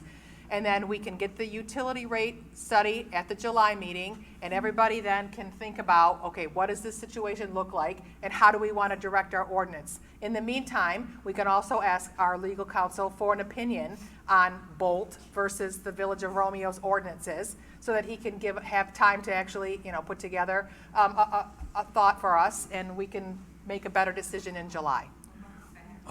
Can I make a comment here? I've been on the Speak up, board Bob. again when we had, can you hear me? No? Yep. Okay. There was, it was a Sisson Park, and they had come to us, and it was our understanding, the way that we do this, we kind of reverse it. We have to pay for our wastewater treatment, we have to pay for our water, we have to pay that. So we figure the fees, reversing it out. We have water meters, we don't have sewer meters, so we have to calculate how much does it cost to run this, and how much do we have to charge everybody? We don't want to make any money from it, but we need to pay for our system. Now, Sisson Park was, I don't know how many, there's not as many. I was very surprised when 88 units, and you have this, and I don't know who else is in there. And I would agree that that's something that's substantial. Now, if we're going to lose $10,000 as a village, we're going to have to put something in fees that's going to put that 10,000, maybe distribute. Everybody rate goes up a little bit, but they're paying for the sewer, that type of thing. No, but I'm just saying, what I'm saying is, if it costs $3 million to run our sewer system, we need to pay for that. I don't know that you're not understanding what I'm saying. It has a fixed cost. If it costs $1, if it costs, can I just say this? I don't want to shout, everybody shout Can I just over say each this? other. We're doing good. If our services, the building, to run everything cost $1, we need to collect $1 to pay that. We only want to collect $1. If you're participating in the service. Pardon? If you're participating in the service. Right. All I'm saying, and you're all village residents. So, okay, we're trying to serve you, but let me just finish the thought. If we're doing a rate study and everything, and if we can go, there's your condominium association, another one, that's going to be, if we pull this out, I don't even know where those numbers came to credit you for sewer, because my understanding is we don't know what the differences of sewer or water is. The St. Clement of Rome just came off of our water, and we're still charging them for water because they are using the sewer. We didn't know how much to not charge them for the water. So, Our I mean, bills come with that's what we had to water do. charge. Our bills come itemized. It says water, and it has a fee, and then it says sewer, and it has a fee. So, sir, you can tell which is which. Is that Yes, calculated? yes. Am I then I'm misspoken. And Bob, we're not charging the Catholic Church. But what he's trying to say is, if you're gonna lose $10,000 But we on know this how much side, we're charging you've for gotta the make sewer that's run there. $10,000 up on this Okay. side, because you've We know got how much fixed that costs. amount is. Okay, so here's what I So- would say. I understand what Let you're. us finish talking. Yeah. Okay? Don't butt into everything. So, that means your personal rates are gonna go up. I know, right? By Could we some get a point of order so we have one person speaking? right? Matt's trying to explain something here. Okay, I mean, if, you can't just take $10,000 and wash it away, because we've got these fixed costs that Bob's talking about. So you gotta get $10,000 from somewhere else. So can I explain the answer to that? Because I do have an answer for that. Oh, sure, go ahead. So, wait. No, you're. No, don't start yelling, please. Come on. So we're asking for not to be charged sewer for these 4 meters. Yep. And we're talking that it's $10,000 per summer season, right? And I agree with you. If I was sitting where you're sitting, sir, I now have a $10,000 void in my budget, right? Yep. But we have 88 units here that, for those 4 meters only, the other meters they're paying sewer, and they're not complaining. For those 4 meters only, they're not using the sewer at all. So then what happens is exactly what you said. The cost gets spread, but guess what? It's not for 88 people who aren't using it. It gets spread over, how many residents do you have, sir, that use water? Let's just make a number up. Right, that means everyone has to make up that $10,000. The answer to that is yes. The answer to that is yes, and that's fair. You want to know why it's fair, in my opinion? Because they're using the system. We And these agree. form- We agree. That is Okay. not what I was saying. That's, We do agree. we're not fighting here. No, we're agreeing. We're actually agreeing, but you're Yes. creating a fight out of it. Oh, I didn't think. Could it was I, fair. could I make a point? Well, Could when I they're- speak, when they're- please? By the way, my I wanna- grass is brown. Could I have could I have the floor? It's dead every July. I'm over here. I'm trying. I am trying. I hear you. Okay. If these last two agenda items would have been swapped, if we would have talked about this 10,000 deficit and then made our choice on our video contract, right there you would have recognized your savings. That's a good point. Water and sewer are enterprise funds, and as such, they need to generate the revenue necessary to operate those independent of our franchise fees. So for that, I remind you that those are indeed separate charges for that particular commodity. And we don't look to make a profit. We do look to maintain the system, and we look to generate enough revenue that we can look after our infrastructure. And to Mr. Edwards' point, and to Ms. Birdie's point, that yes, if we were to take off the sewer charges for that 10,000, these 88 residents will pay a portion of that $10,000 loss. Just to, But wait a minute, you guys. Right. You have to understand. Right. It's out of everyone. Everyone, right. Who- Not Could the make a entire quick suggestion that 10,000. we could look at maybe. Right, for but, next but, month. but everyone, yes. I know we currently don't, our ordinance doesn't support second meters, irrigation meters, they're not in there, and I don't know if we're gonna ever wanna even entertain second meters because of possible cross-contamination and stuff like that. But what I've seen in other municipalities is during the summer months, a maximum cap on sewer usage, based on, for residential, based on the average household might use, we'll just say 10 units through that normal time frame. So any excess, it would normally be from irrigation or watering, then wouldn't be charged on the sewer end.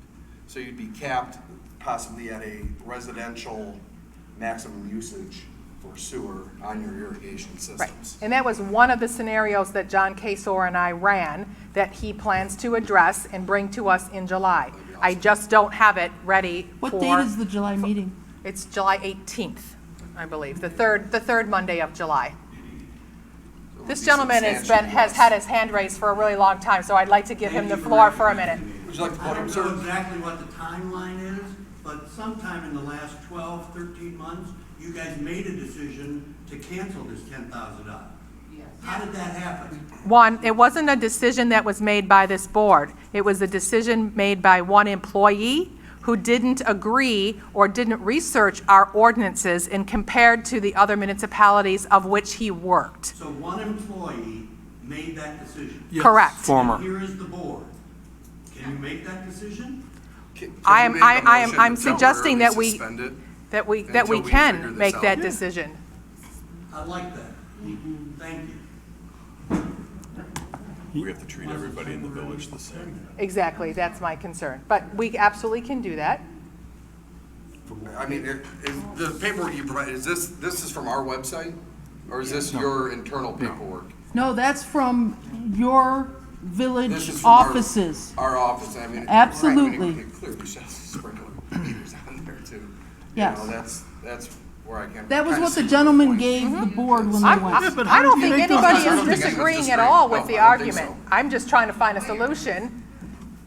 Can- Well, that's his job, right? That's his job, to protect the village and the ordinances that are on the books and advise us of what we can legally and not legally do, which is why I would defer to him to write his opinion on the position of our ordinance in compared to the lawsuit, which I have no knowledge of. I don't know Bolt from, the hardware store. That's the only Bolt that I know. So I apologize for that and my lack of knowledge. But I'm absolutely willing to be educated and, and take a look at that and look for a solution that works for everybody. So what's in question right now is the back charges? No, we're trying to look forward. That was, moving forward is what we're looking at right now. If we can't resolve this, then yes, everything's on the table, but I'm trying to move forward in a positive fashion, yes. And I do believe that we can, with our utility rate study and amendments to our ordinances, find a solution that's equitable for everybody. I do believe that we are capable of doing that work. What I don't want to happen is to be, you know, bombarded in my inbox that I'm stealing from people, or that we're, you know, doing I never something said anything like that's that to you. fraudulent, or, you know, somebody's, you know, calling, help me Hank, right? We're willing to do that, Well, I but- will say this. Right.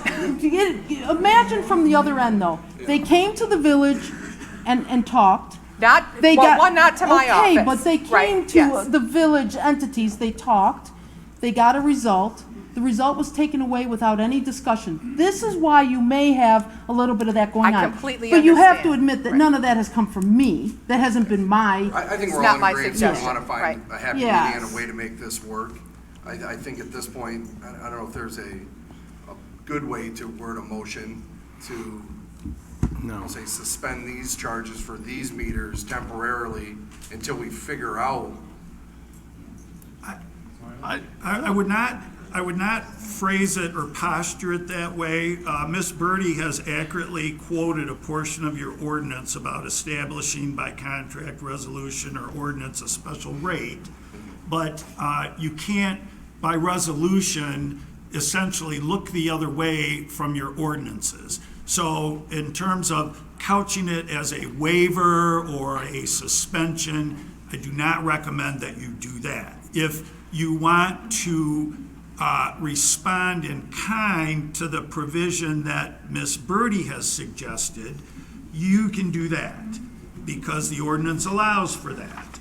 But I wouldn't posture it or couch it if you're going to do something tonight in terms of waiving the ordinance or suspending the ordinance, because by resolution, you cannot do that. So how about this, Mark? How about if Ms. Birdie gets me the information on all 4 of those meters, which you so graciously provided once before, and I apologize that it fell through the cracks and that I wasn't able to provide it, but I can look at that, we can summarize that, you can write a legal opinion for me on the lawsuit, and we can also look to draft a resolution that we can present at the July meeting that would address their concerns. And we need the findings of our own study. I'll do whatever you instruct me or tell me to do, without question. Let me just say this in terms of trying to be perhaps, I don't think this is going to become adversarial, but let me just say that if we're going to work, or if you're going to work toward a solution, whether it be a change of the ordinance, a resolution that might be acceptable to Ms. Birdie on behalf of her clients, whatever that might be, don't spend your money on me for an opinion about Bolt. I'm more than willing to do it, but if we're not going to fight about where this ends up, then It's got a point. I don't want to. There's a way to save some money. I don't want to thrash and And time. I don't want to thrash in lawyerly fashion just because I can. I'm willing to, but I'm not. So, may I make a suggestion? Because I do understand the advice that he's giving you, and I agree with it. And a motion tonight could be something along the lines of, we are putting in place a temporary contract rate of $0 for Romeo Township condominiums for the summer, till September of 2022, while we further investigate the matter. I don't think we could do that, because then we still have our fixed cost to meet. And now you're telling us just to chop this right arm off, but yet you don't have anything to fill it in on the other side. It's got to be a level surface. So if we just indiscriminately, without any information from our own studies, we're going to be losing money for our wastewater treatment plant. They've been losing money, and they're encouraging me. We understand that. Okay, but we're not. We don't have the information to make an instantaneous decision. I'd like to add something, if I may. I've talked to Christine at length about this. They're working on this. The gentleman that's going to be here next month is going to have a lot of information. We just can't make a motion, like Matt was saying, on something tonight. I think this was very good discussion, and I think that. And the other thing I wanted to mention was, as I was listening to everything that has to be put into place, or whatever, there are so many variables that we have to look at and make sure that we pay attention to before we start making decisions. So just be patient with us when it comes to Okay, but- trying to fix this ordinance. So what I'm trying to say, though, is I'm advocating for some people who are extremely pressured right now with their roads, extremely pressured with the finances that they're experiencing, and they feel that they were taken advantage of in the Right. past with regard to the sewer rates. I would say to you that the concern is that it's, with there's so many moving parts, what that registers in my mind is more time. No, that's more not what time. I'm trying to say. I don't think you're trying to say that. What I'm saying is, as there becomes so many moving parts, Okay. I don't accomplish my task, my goal of bringing some relief to them, and I'm concerned that it's an unconstitutional charge. So this is what I'm kind of weighing. If I knew for in fact, in a month, we're come to a nice resolution, that would be wonderful. But I am concerned that there's a lot of moving parts and that somehow translates to time. And then they're asking me, what am I actually And if you could just keep in mind that all the things that they are experiencing, like with their roads and with water, I mean, we're experiencing the same things too. That's what we're saying. That's why Right. I'm saying to you. Right. Right, but those ordinances have been in place for a long time. It's just not going to get fixed like that. That's all I'm saying. It's going to take a little bit of time. So, all right. One, yes, sir. Now, this is really very simple. First of all, don't get it mixed in with your analysis of your new system. That's great. That should be part of what you consider down the road. But this should not be part of your decision. It's really a very simple fact. You're charging us for something that we're not using. We need you to stop. I appreciate the fact that you're concerned about your budget, but that's not our problem. We need to get that fixed. We're being charged unfairly, and you guys need to take care of it. So Well, you're not being charged unfairly because it's in the ordinances. please don't come back next month and say, oh, we did our study, and we're not done yet, so we'll let you know again in August. That's exactly what I expect to hear. Well, while I'm just one person, I can tell you that I will make it a priority to make sure that we get the information out and that we look at that in resolution form. What can we do per the ordinance that you cited under the advice of our legal counsel, and bring that to our July 18th meeting? Don't overthink it, please. Yeah, and one concern too is I'm aware of Sisson Park, but we have to treat everybody the same. So whatever we do for you, we have to do that for every other meter, and I don't even know what's out there. Not for every other meter. No, you don't though. Sir, If they have a meter that is only going for irrigation, Okay. which Sisson Park has one, I'm not talking about somebody washing his car or that. There are other people that have a separate meter that is not going to sewer. So, Madam President said there are about 80 water-only meters in your community, correct? No, there was about 80 accounts that were changed.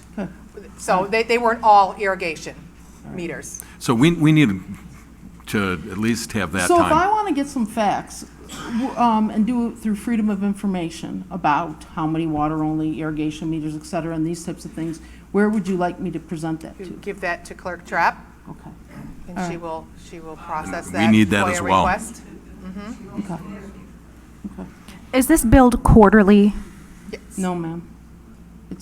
Isn't it? Yes, It's yeah. quarterly, They're okay, billed yes. quarterly, yes. And that's why the bill went from 6/16 to 9/16, something along those lines, the bills that I provided with the Right. first letter.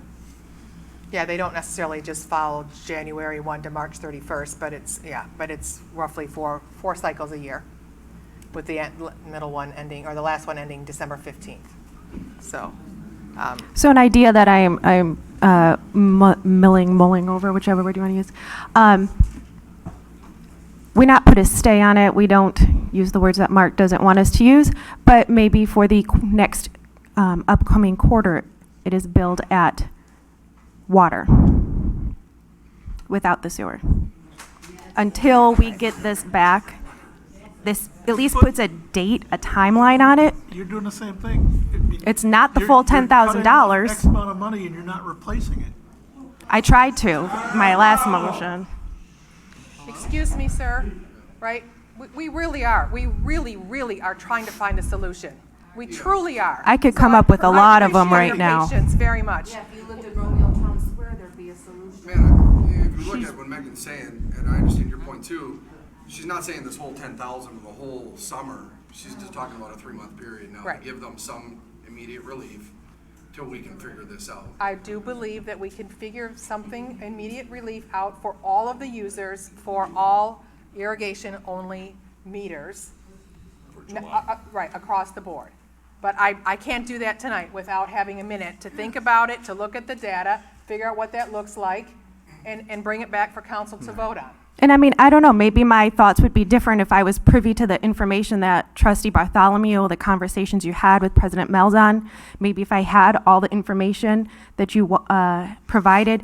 If I had more information, maybe my stance would be different, but from where it stands with the presentation with Mark, doing something right now, some sort of timeline date, seems reasonable. Right, I'm asking for 30 days to come back with a resolution for that. So the next quarter isn't billed in the next 30 days. I'm not sure, utility bills, July 15th. Right, So first week, Right. okay. right. So they will have a bill come due before we meet next, is that, yes, The no? bill will be out, but it's not due before that. Okay. Beginning Yes. of August. So.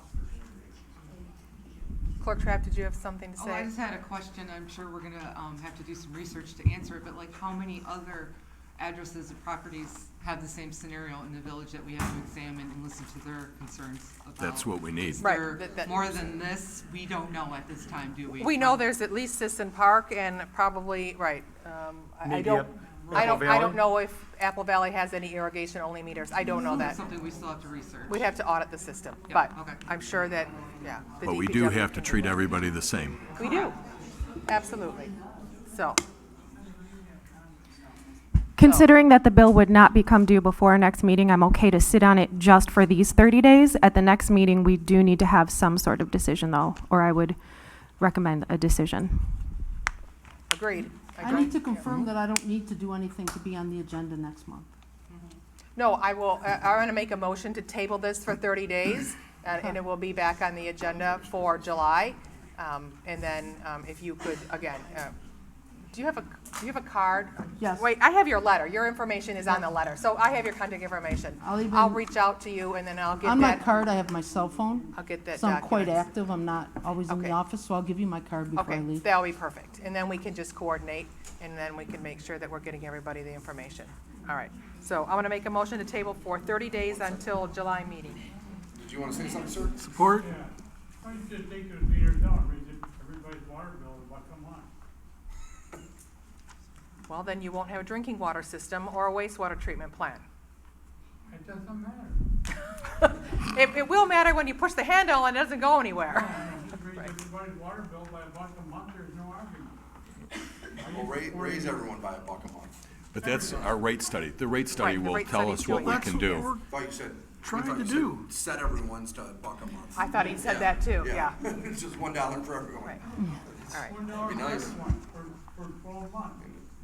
Take all the meters out and forget about it. There's no argument. I don't think you want to remove your meters, right? Because you still want the pretty green grass, right? So you're not looking to remove your meters. All right, so I have a motion on the floor and I support. support. All right, all in favor of tabling for 30 days? Aye. Any opposed? All right. I truly do appreciate everybody's time, and I'll get extra chairs for next month's meeting. And you're all welcome. You know, if there's any new information that I need over the next couple of days, please feel free to reach out to me. You will be under unfinished business. Yes, that will move So you it will up. be at the top. Yes. Can we have, You need a 5-minute recess? I'm going to call for a 5-minute recess. What time is it? Yeah, it's 9:09, yes, all right.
Okay, thanks, sorry for the brief bathroom break there. We're gonna move on to new business to the DDA art mural.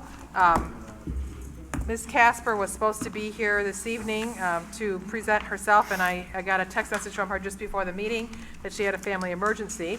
But just a bit of background, artist Sarah Casper approached the DDA as a result of hearing about their alley beautification project from Starkweather Art Center. She is talented, energetic, and motivated to help improve the downtown beautification through the use of her art.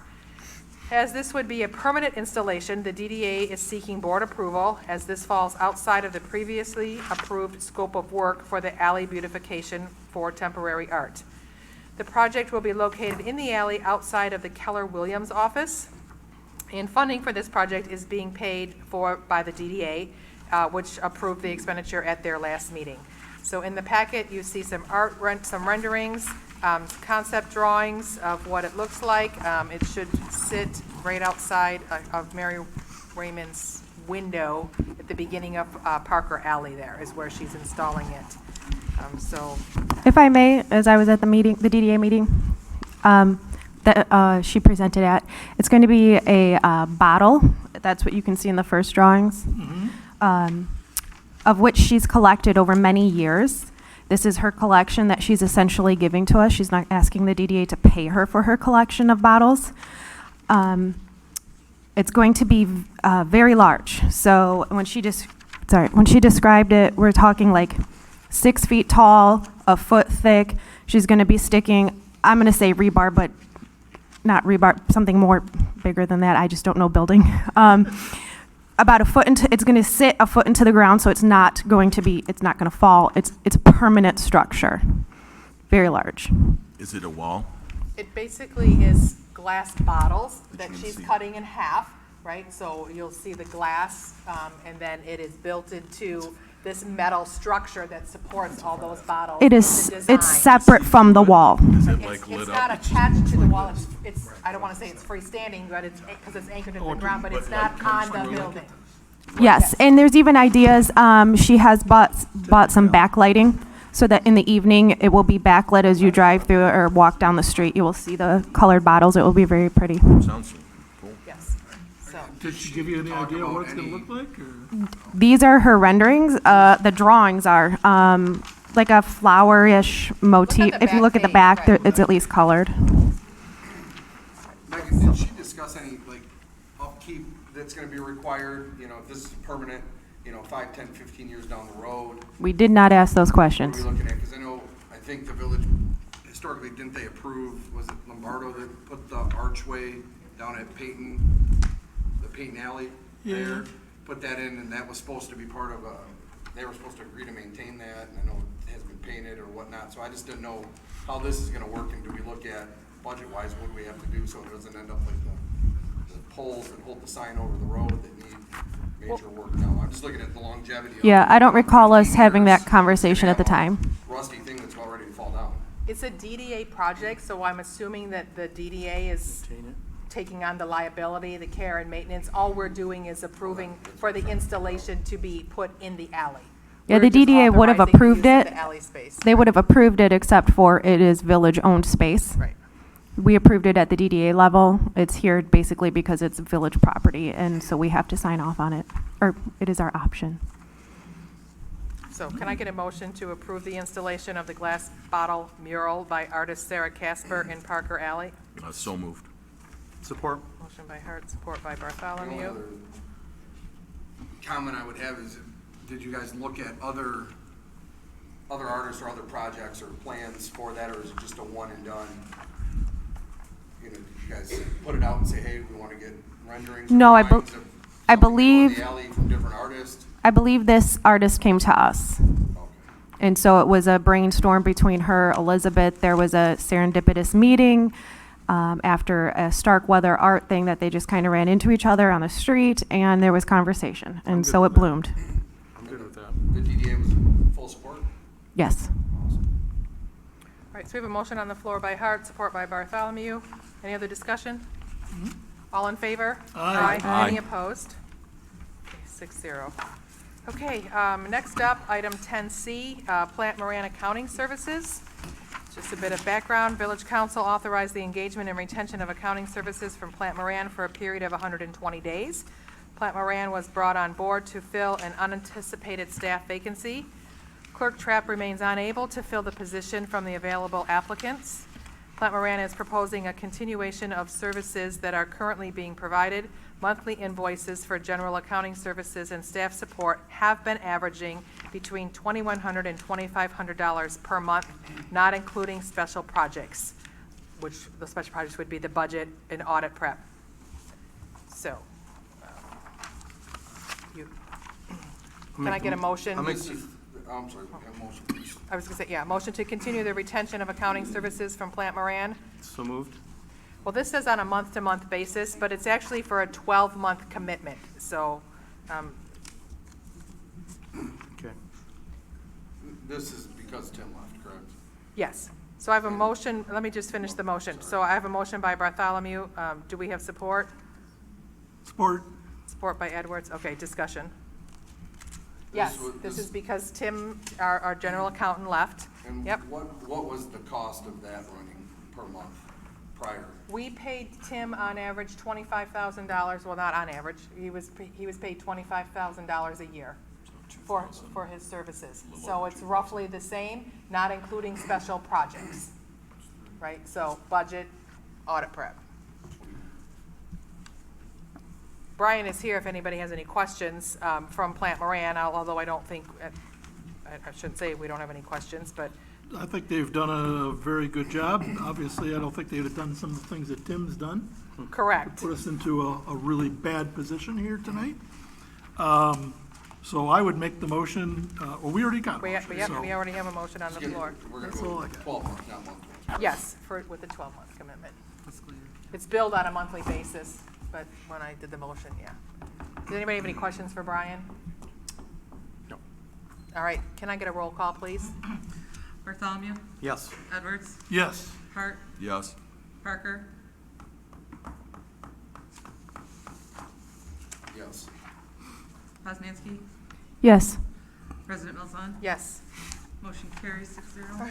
Sorry you had to stick through that for a quick motion, but No, for a unanimous vote, I'll stick around as long as you want me to. Thank you very much. appreciate that. Thank you. Danielle's doing a spectacular job, right? She I will really let is her know. assisting all of us in each one of our offices, so we thank you for her expertise, so, I appreciate the opportunity. okay. Thank you. Yes, it is imperative to have people in the office that are well qualified. All right, next up, and Brian may answer a few quick questions for this while he's here, since Danielle is not, is the tax levy, the 2022 tax rates. We obviously had the public hearing at the beginning of the meeting. The 2022 proposed tax rates are not increasing from last year. The fiscal year 22-23 annual budget was approved in May and is supported by the following tax levies. Do I need to recap those? I can. No. No? Not for Okay. me. Okay. I make a motion to approve the L 4029 forms as prepared by the village. Okay, so motion by Bartholomew, support by support. Hart. Any other discussion? Roll call, please. Bartholomew, Yes. Hart, Yes. Poznanski, Yes. Parker, Was that me? I'm sorry. Yes. Yes. Edwards, Yes. President Milzan. Yes. Motion carries 6-0. And I just want to clarify, a motion is enough, we don't need a resolution. Correct. I just want to, I don't believe so. I don't know, some things we do, some things we don't, and I just want to make sure. I didn't look it up before.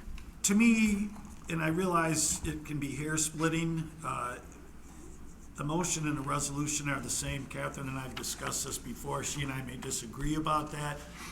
My advice is to do the more thorough thing because you're talking about money and you're talking about taxes. So if Correct. somebody wants to make a resolution to adopt these millages as the operating millages for the village for these particular services or funds, certainly do it that way.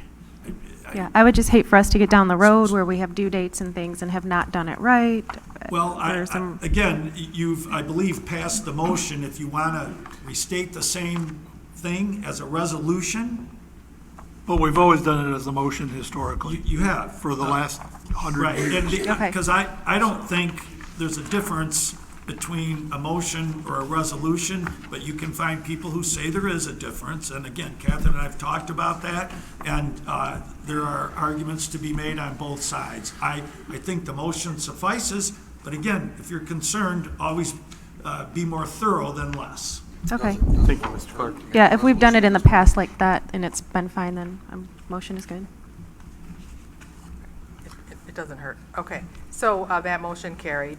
So let's move on to the Sisson Street property purchase. President Malzahn received an offer to purchase this parcel on Sisson Street on June 13th.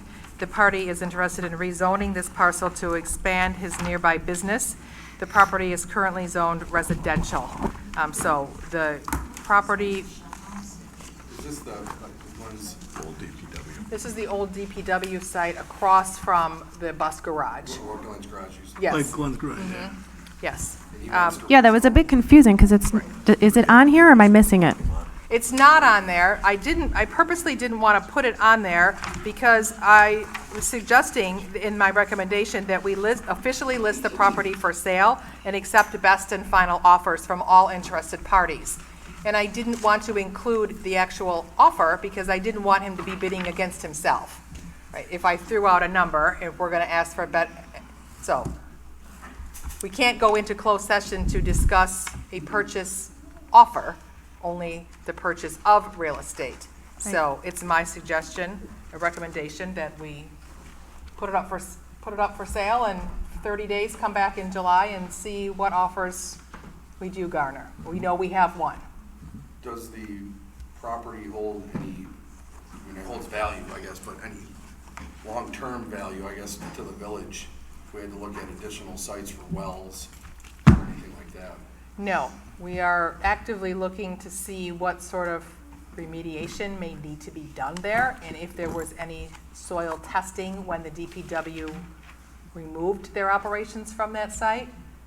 There was, in fact, I don't know that it still meets the standards, but at the time, the village engaged and paid for a cleanup of the property. I just don't know at what level. It might have been to a commercial level, probably a residential level, given the location of the property, but I don't know that. But I do know there was remediation done. Whether it's sufficient or not, whether more would need to be done, that would be certainly subject to determination. But something was done. And I asked him to try and locate those records. It's before his time as well, but he said he would dig through the filing cabinets to see what he could find out there.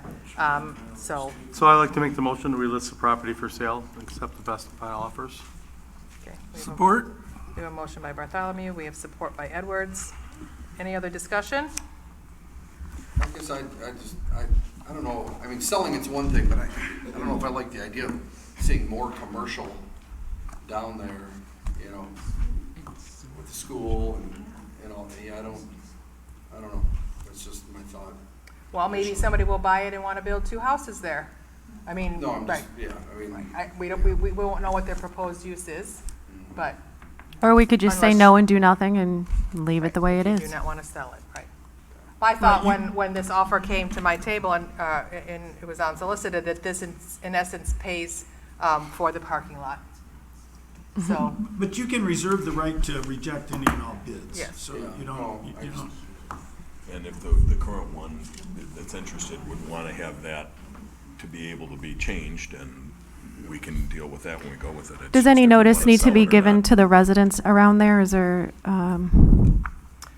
any requirement that way? No. No, if you end up selling it, you're gonna need to adopt an ordinance authorizing the sale. But it's not encompassing a zoning change at this point, so you would not need to notify anybody.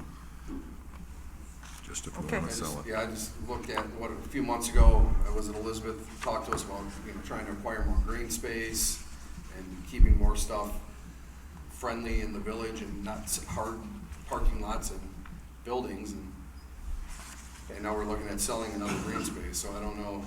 again, as Mark just indicated, we can reject it if it's not a decent price, of not what you anticipated. Or we can, And it's zoned residential now. we could take the money and give everybody sewer money back with it. one time. I mean, right? Here's your dollar, here's your dollar. Right? He'll get his dollar. I mean, yeah. So, we have a motion on the floor by Bartholomew, support by Edwards, to officially list the property for sale, accepting best and final offers from anyone interested. Is there any further discussion? All in favor? Aye. Any opposed? Yeah, nay. Two opposed? Okay. Okay, next up, we have item 10F, which is the copier purchase for the Village of Offices. The main copier, printer, scanner in the village office has reached its end of life. Brady System is the current vendor, is unable to source supply parts and consumables for the Sharp MX 2600 model. We own this equipment but pay $2,200 annually for maintenance and toner. So we did put this out, well, we didn't put it out for bid. I actually tasked Madison to assist me with this project. So she contacted 4 different vendors: Applied Imaging, Elite Office Solutions, Eagle Office Solutions, and Brady Systems, again, who is our current one. I am recommending to approve the purchase of a Ricoh IMC 3000 copier in the amount of $5,261.19 with a 1-year service plan at $95.55 a month, plus the cost of overages from Applied Imaging. I'd like to make the motion that we approve this purchase for the copier printer for the village office. In the amount of Bartholomew. $5,261.19. Do you have support? Support. Support by Edwards. Any discussion? What did you say the age of the old one was? It's about the same age as Mark. I wasn't even know, I thought it was that. I was gonna say, Right? Then there's a little man or woman inside that box under the copier with a stone tablet, a chisel, and a hammer, if it's as old as me. Like the Maytag guy? Yes. I do not know how old that is, Justin. no, I thought it was, No. Is it vacuum the floors? I just know that when we've called for service the last couple times, they're like, we can't get parts to fix this anymore. It's still functioning right now, but if it goes down, it is our only printer. And if you look at the size of our board packets each month, we're gonna need some printers to be able to, yeah. And just to clarify, Madison is in the DDA intern Madison? Or is there a different Madison that I don't know about? No. Okay. Yeah. Is that charged to the DDA, or did we pay her for that, the village? They utilize the equipment as part of their rent. And so what they would like to do temporarily is move the Sharp upstairs while it's still working, whatever life it does have in it, so they don't have to keep going up and down the stairs, and utilize that for their board packets.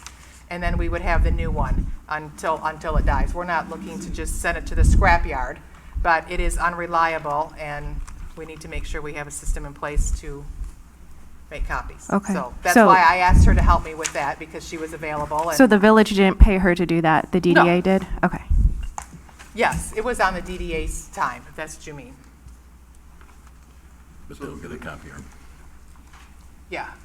this is a purchase or a lease? This is a purchase of the copier with the service contract behind it. I didn't really see a need to lease it at $5,000. It didn't seem worth to pay interest, right? Just, it's $5,000, we'll just purchase it.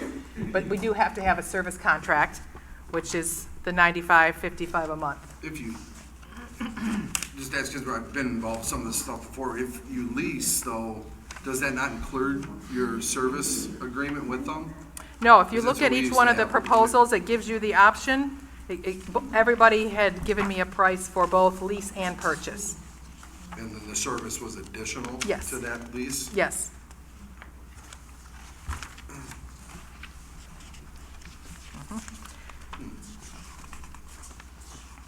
All right, so if there's no other discussion, we have a motion on the table. Can I get a roll call, please? Bartholomew? Yes. Edwards? Yes. Parker? Yes. Hart? Yes. President Milzon? Yes. Poznanski? Yes. Motion carries 6-0. 6-0, okay. Next up, item 10G, we have the Eagle Discharge Stormwater Ordinance. Occasionally, they make required changes on the Eagle side, and we have to update our ordinance through them. HRC assists Al with this process. and coordinating with Eagle, because we have to submit it to them for approval. I would make the motion to update the ordinance as presented. I'll second. Okay. Any other discussion? All in favor? Aye. Aye. Any opposed? Okay. Next up, we have our building department fee schedule updates. Per Village of Romeo ordinance, Village Council has the authority to approve amendments to our schedule of fees for permits. Clerk Trapp has recently reviewed the current chart and is recommending updates to align with the actual costs associated with permitting and administration processing. So you can see the chart that's attached for what she's recommending. I get a motion to approve the recommended fee schedule as presented. I'll make a motion to accept the fee schedule as presented. Motion by Edwards. Support. Support by Bartholomew. Any other discussion? How was this, what did you use to come to the actual cost of this? I did comparisons to other communities within the area, Macomb and Oakland County over the last year, and the prices of doing business, administratively, how much it costs for Cindy to process everything, our village planner to review items, our building director, Mike Bomarito, to review items, all that's involved. It doesn't seem like the taxpayer should be subsidizing homeowners' projects, right? So if the costs are actual, what it costs to get a permit to do whatever they want to do, they should be covering that cost to do that project. So basically, you took the average amount of permits coming in for each amount and figured out how much it was gonna cost to operate. Makes sense. Did you guys look at electrical or plumbing or any of the other? We did not look at the trades at this time. No. It all needs to be updated. Yeah. We're just taking it in baby steps. I like pulling permits here. Right, We because didn't they're look at trades cheap. yet. Right, because they're We cheap. can. Yeah. All right, any other discussion? Otherwise, all in favor? Aye. Any opposed? Okay, item 10I, our Planning Commission stipend. Discussion and vote was held at the May 5th Planning Commission meeting regarding payment for the performance of their duties. It is not unusual for municipalities to pay their voting board members a small stipend in exchange for their time commitment.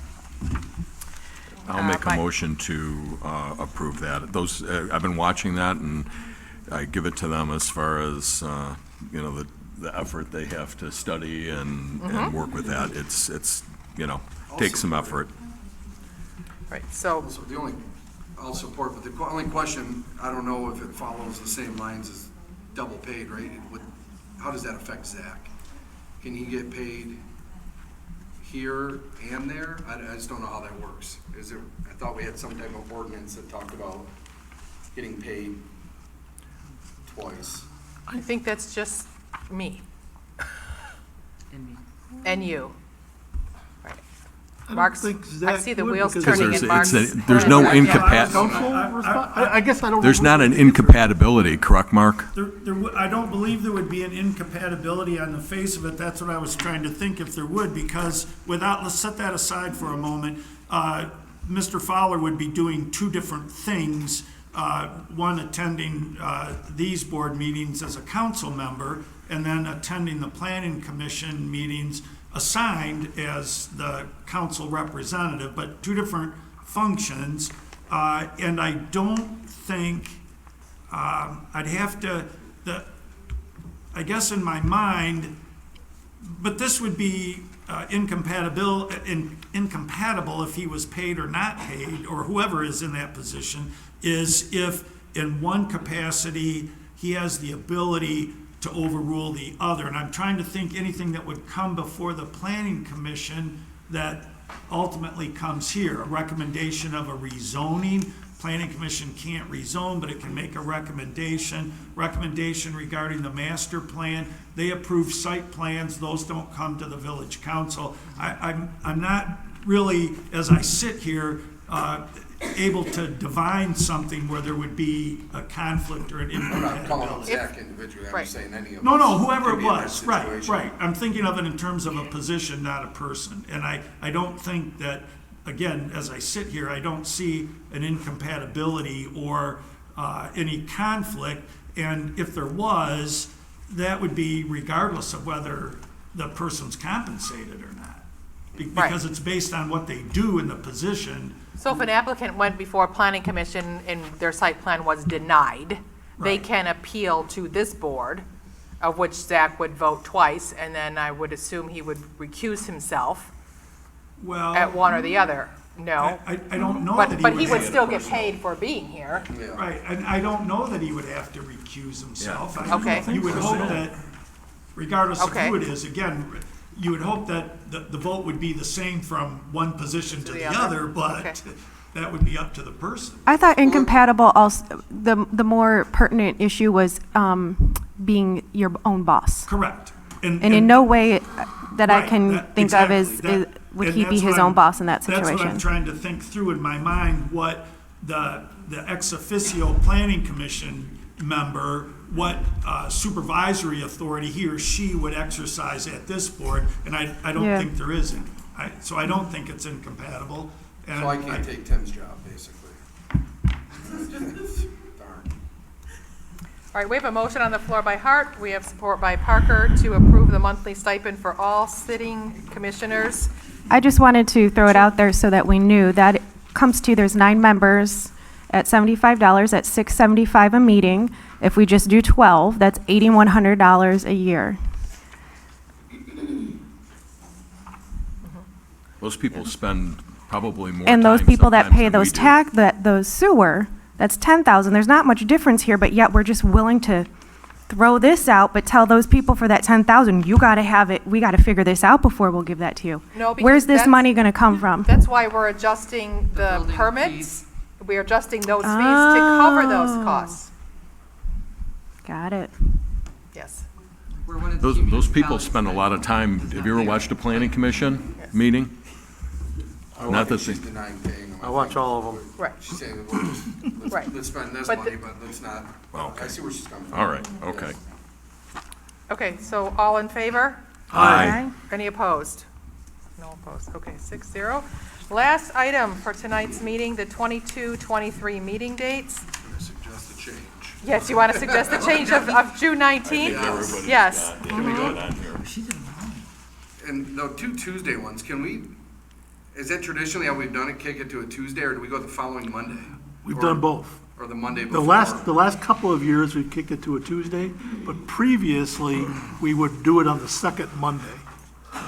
Can we entertain that, look at that? Is Tuesday a trouble? Tuesdays Over the are holiday, tough. Christmas and New Year's holiday, that's a big crunch. We have more Yeah, holidays that that's fall what we on used a to do. Monday I than thought we you meant do just on a Tuesday. Tuesday. Yeah, And we're with looking the at 3. DDA and other monthly meetings, right, the Mondays were more problematic to just move it Monday up before, but if we or go the down. Monday after.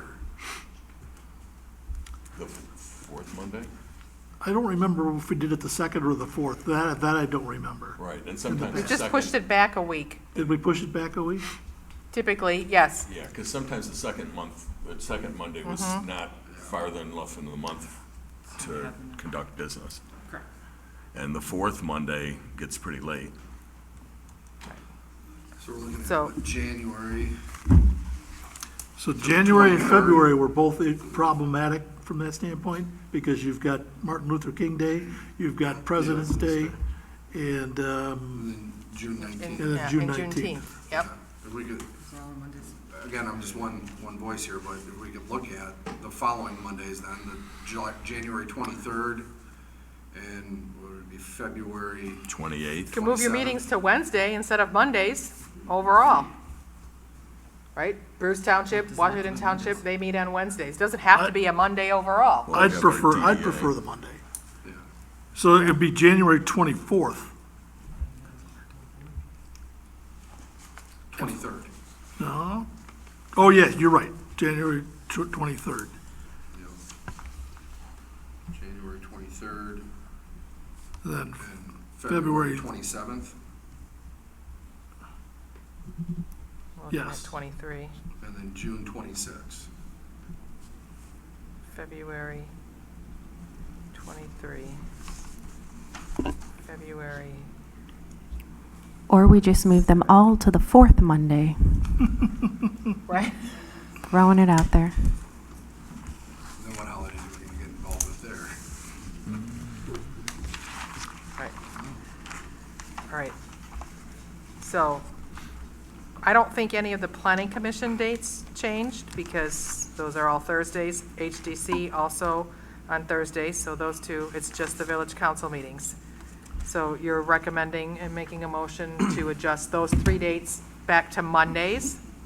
The fourth Mondays, basically. Okay. So. Did we make a motion? Is that, I was gonna say, is that your motion, Justin? Yes. Okay. Support. Support by Poznanski. Any other discussion? All in favor? Aye. Any opposed? All right, 6-0. All right, Motion to adjourn. good job. It's 9:49. All in favor? Aye. Any Aye. opposed? All right, meeting adjourned.